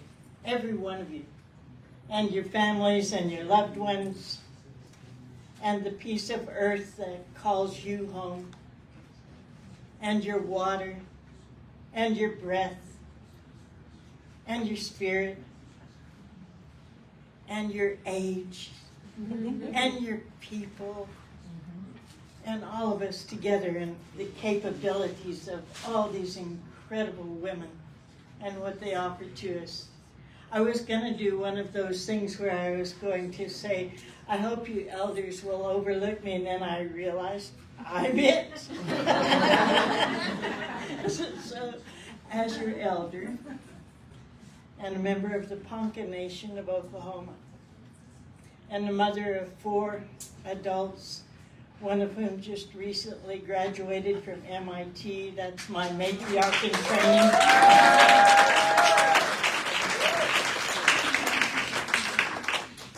There's a portion of me that sat there singing while I was listening to these ladies and while I was listening to those before.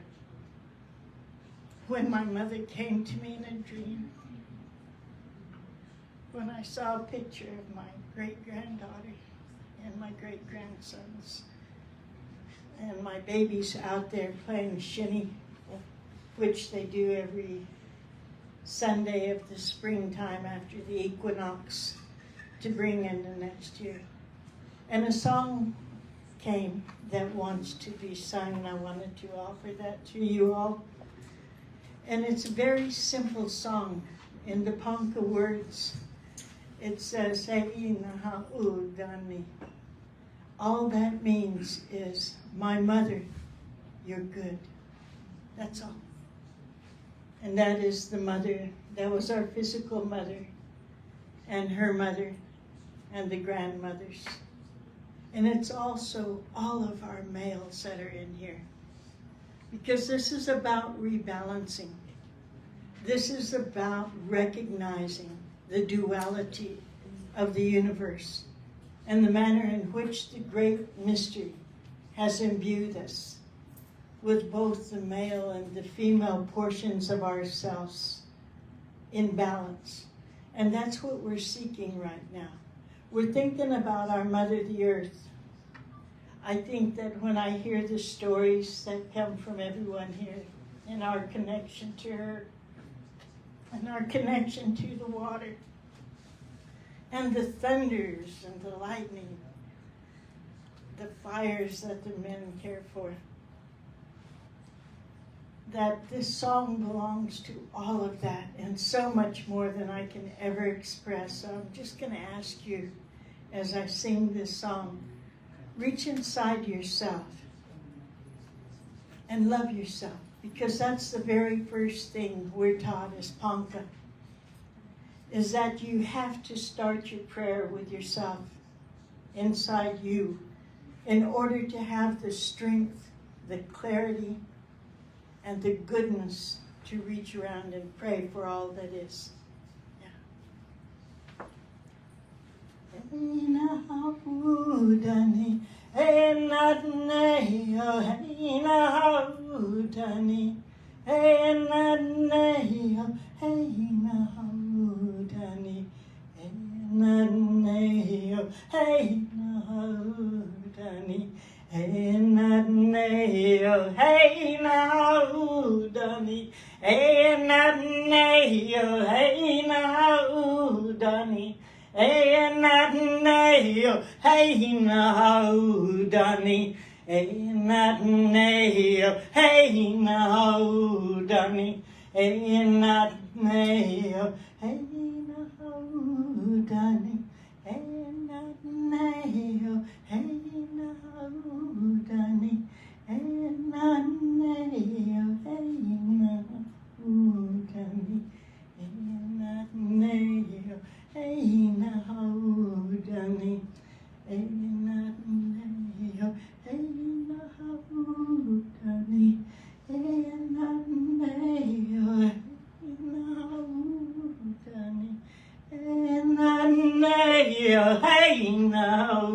Danny.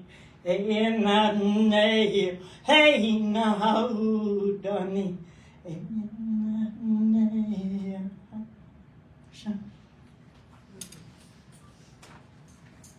We speak in thunder. We speak in the sparkle of the dew on the grass. We speak in the aroma of a flower. We speak in the ancestor's voice of warrior women, warrior men. We speak in the voice of the Father, Son, the Moon Mother's rhythms. We speak in the voice and the feelings that Mother Earth so kindly shares with us.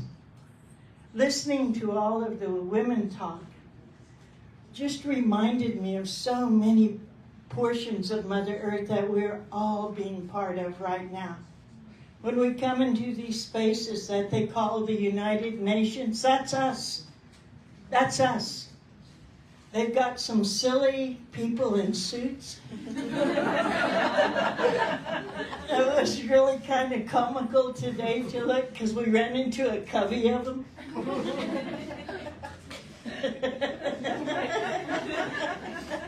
And one guy was really feeling real different than everybody because he had on a different colored tie. Yeah. Well, our other way of being, and I'm trying to be good right now. Well, actually not, but that's okay. Was that with all of these things going on, that it's our job as Panka to pray for them and to pity them. That's the way we were taught. Pray for them, pity them. Because they really don't have a clue. We do. And that's what brings us this responsibility. That's what brings us this honor. That brings us this duty. Not only to tell our histories, our crooked, messed up histories, but to understand that we have full control of the future that we're all moving into right now. I'm seeing a young man right there that worked with my nephew as part of the people who were attorneys that helped my relative Leonard Peltier come home.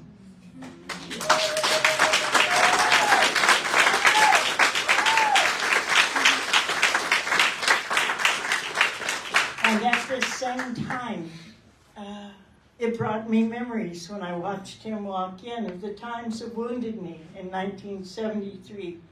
It brought back the memories of the times of the Trail of Broken Treaties, because Ponca have treaties as well that dispossessed us when my grandpa was only 6 and caused forced removal. It brought back times of remembering when I watched all the children at home while my brothers, my nephews, my companion, all of those guys were out on the AIM Road. They came here to Washington, D.C. I know it's a city up the road a bit. They're all kind of the same. Bureaucracy, tall buildings, those same guys that's wearing the suits, you know.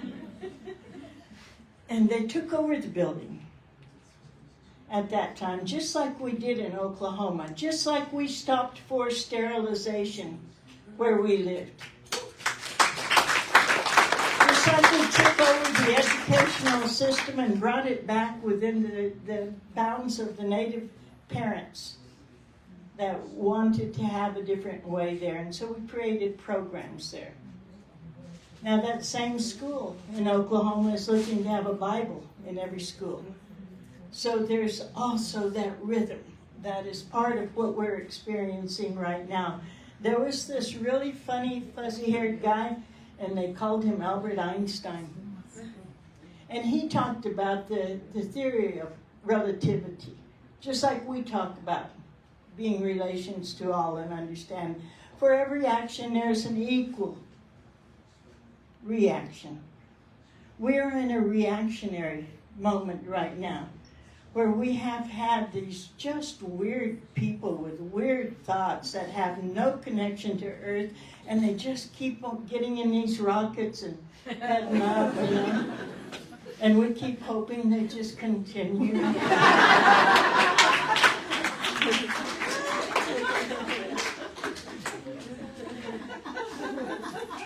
Pity them and pray for them. Even those, no.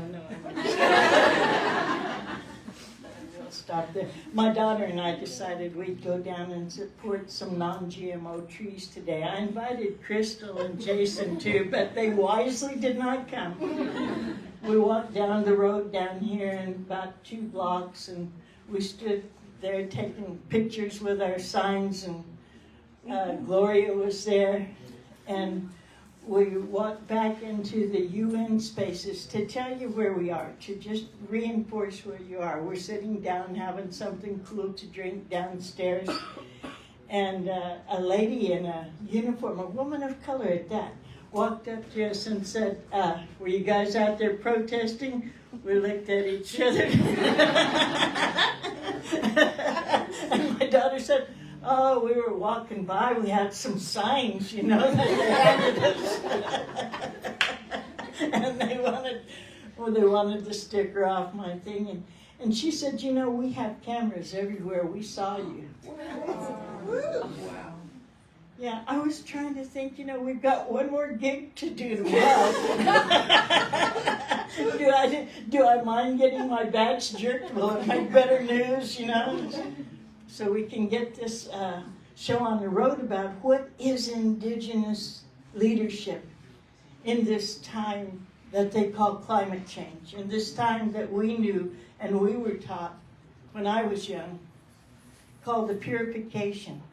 And it would be the time that the winds grew louder, harder, made big tornadoes, hurricanes, that the fires would decide that they knew better than humankind how things need to be cleansed.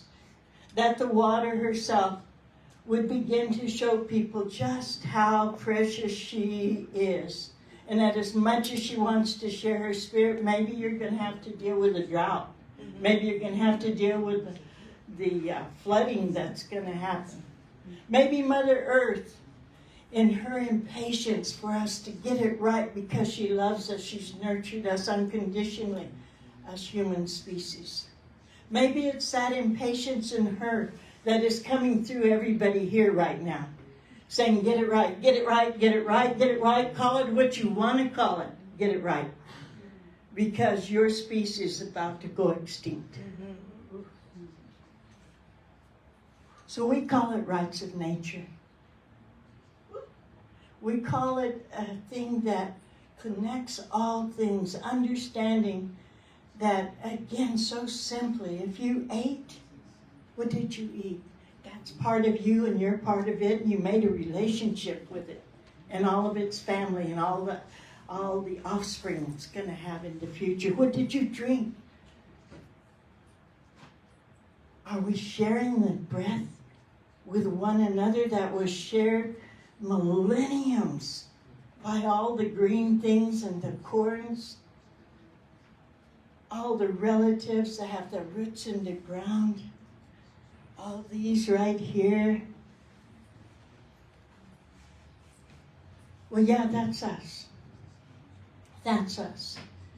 So with the help of good relatives that have allied with us, and we have many long stories about unusual allies in our lives, even with the Ponca, who are originally from Alaska or Nebraska.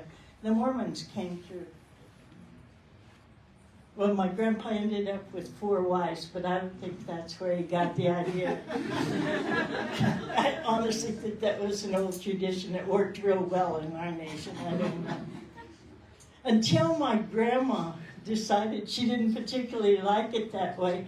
So one day when the other wives came home, she was standing in the doorway with an axe. And she just said, you know, I'm staying. We've got some good stories. I wish we had time to go through all of those. Through all of this was also trauma. My mama being kidnapped into the boarding schools. My brothers, my sisters. 3 brothers that died of cancer. My sister, who's had 3 different kinds of cancer. Many of our babies that aren't making it all the way. All of the seeds being stripped from us, the homelands. That brought us into this day, when as a great-grandmother of 14, a grandmother of 17, making the allyships in strange places like this, making allyships in the beautiful spaces like this, hearing about things at a meeting I went to that WECAN put on, I always forget, 2011 or something like that. 2013. 2013. I got into a conversation with Shannon Biggs, who now I work so tightly with both of these women, because they said something about rights of nature and making laws around nature, and I said, oh, no, not more laws, not Western concepts, you know, that are being thrown on us. I always remember when the Freedom of Religion Act happened in the 1870s, should have, in the 1970s. And my brother Carter said, sister, if there was true freedom of religion, we would not be having law made around it. If they're making a law, watch out. Yeah, so when that one came around, I'm going to go very quickly to the time of having community meetings, of having iron forums, of having, remember, Robbie, when you guys came and we did a fog conference, a Frontline oil and gas conference, right in the midst of the messy ConocoPhillips 66 complex that are murderers, horrible liars, just the, and everybody needs to do this. Call out the mass murderers in your area. Say their names until they're shamed into the Mother Earth again, because we don't need them anymore. They are just, yeah. So we decided to do all of these different community meetings and to learn. We traveled to different portions of Mother Earth and saw what they were doing with their rights of nature work. And we ended up adopting a statute, creating a statute with help of so many, that was called the Immutable Ponca Rights of Nature.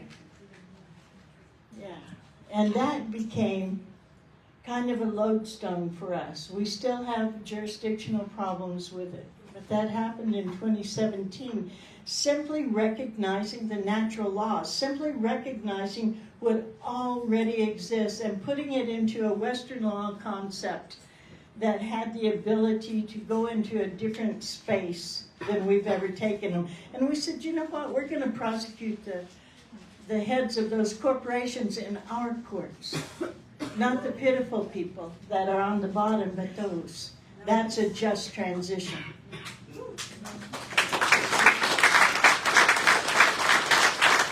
And then recognizing what they were doing to the water, that came about as well, where the immutable Ponca rights of the rivers in our territory happen. We'll soon be having another meeting up in Nebraska. Meanwhile, working with WECAN, Osprey and I were walking through the UN in a whole different space across the big waters. Azerbaijan. And by the way, if you're ever in a plane going over the water, man, it is the best opportunity to pray with that water.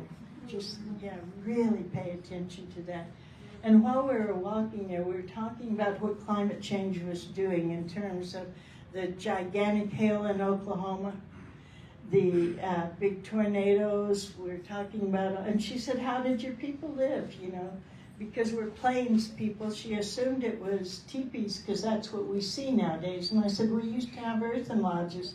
And it was like this little light bulb. And she was like, earthen lodge, huh? So now we have an earthen lodge that will hold about 80 people that we've had meetings in. And there was women from all different tribes that were there, and men that came and lit the sacred fire. And it's there for all people right now. And then we're also working on bringing back, and my granddaughter Casey just happens to be named after me. I don't know how that happened, but she has taken the task on with a woman that works with WECAN on identifying the indigenous plants that worked in our territory, all the medicines, because all food is medicine. All food is medicine. Very specific to specific things. But finding that and starting that to grow again. So there are ways that together all of this can happen. It's about rebalancing. It's about taking to the streets. It's about including every member of your family.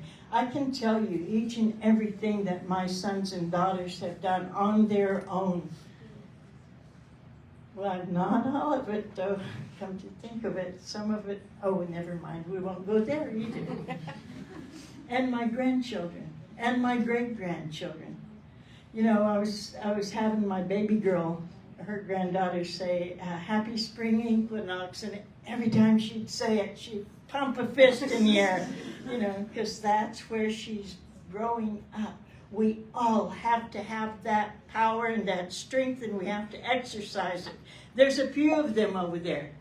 There's a few of them, spiritless and pitiful. And there's millions of us. Millions of us. We have to ally in the deepest, strongest way, and we have to settle for nothing less. And those of you who believe in voting, I do.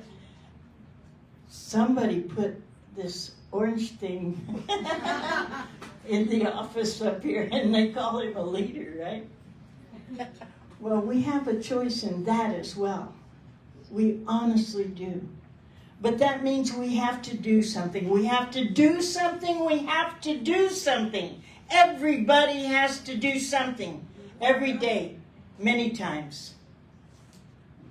I always try to tell this incredibly sweet lady that in Ponca language there's no such thing as time, but she just kind of held up another song. That told me. Yeah. And I'm blessed to be here with each and every one of you. And I really want you to understand who you are. Who you are. Would you be here if you weren't a warrior? I don't think so. Would you be choosing the work that you do if you weren't just all that and more? If your spirit hadn't guided you, if the water hadn't spoken through you, if the wind hasn't loved you, if the fire hasn't warmed you, if the earth hasn't nurtured you, if Father Sky hasn't shown you the moon and the sun and the stars and all of the things that go with that energy, you wouldn't be here. But you're all of that, and I'm so grateful to be with you. Sha.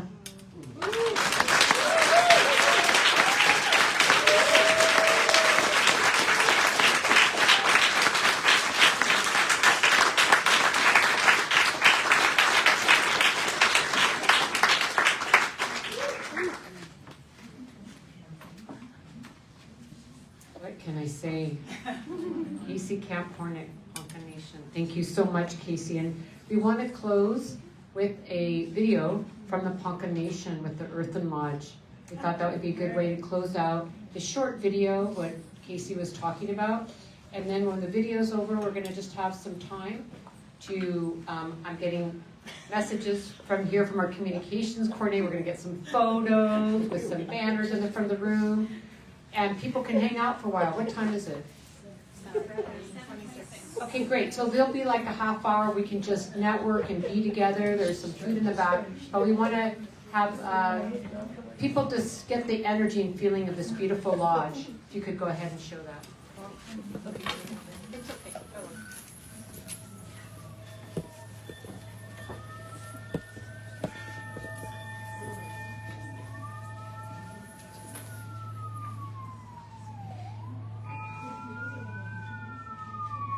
We Ponca, originally from the Northern Plains, forcibly removed into this territory in 1877. And this was our permanent way of being.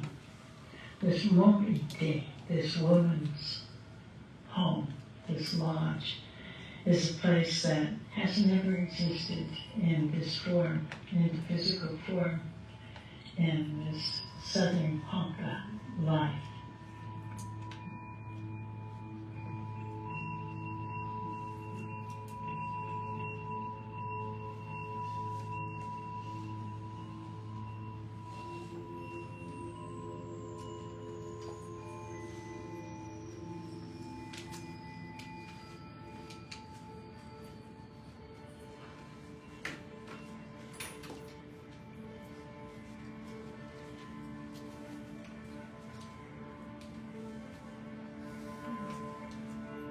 we had always been taught that at one point in time people are going to look back to those of us who have that memory, that blood memory with this particular piece of the earth to teach you, to guide, to give gentle lessons in good ways about how to reconnect with where you are now.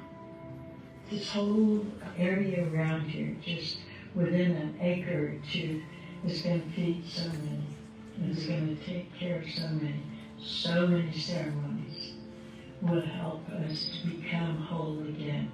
It is the lodge that the woman cares for and passes on to her eldest daughter, and that's the way it's always been. So from the very setting of the poles, which were done in a ceremonial way, to us going back and changing the way that it had originally been planned to be built, with WECAN support, we were able to do that. It's been a community effort, a family effort to really get it going. We wanted to be here for a long time. My mom never saw one here. My grandma never saw one here. And my granddaughter and my grandson will never not know upon the earth and lost. It's always going to be part of their history. There'll be lots of food stored inside the earthen lodge, as well as food grown around the earthen lodge, and medicines as well. So we're excited for all of the cultural reasons, the spiritual reasons, the healing that this lodge is bringing to the Ponca Nation and the surrounding tribes and everyone who's been involved in this beautiful, beautiful, beautiful building of the lodge. But it's also going to be a place where we can ensure that people have a place to be for safety and shelter and home during the times that are coming. We've been really honored as members of the Climate Action Network to do a lot of research on the different traditional seeds that have been grown in this area and kept by the Ponca Nation for generations. So there'll be raised beds that are right next to the earthen lodge. Some plants are actually grown on top of the earthen lodge. So this will also be a place where the women can grow their food, grow their medicines, and share them with the community. These small places of healing and medicine change the whole vibration of those who come in contact and get to come inside and see that there is a way forward. We can live in a good space and be responsible citizens of the earth. The dream is the earth telling us again and instructing us again how to live and how to be in a place that is what they call circular economy or a reciprocal way of being.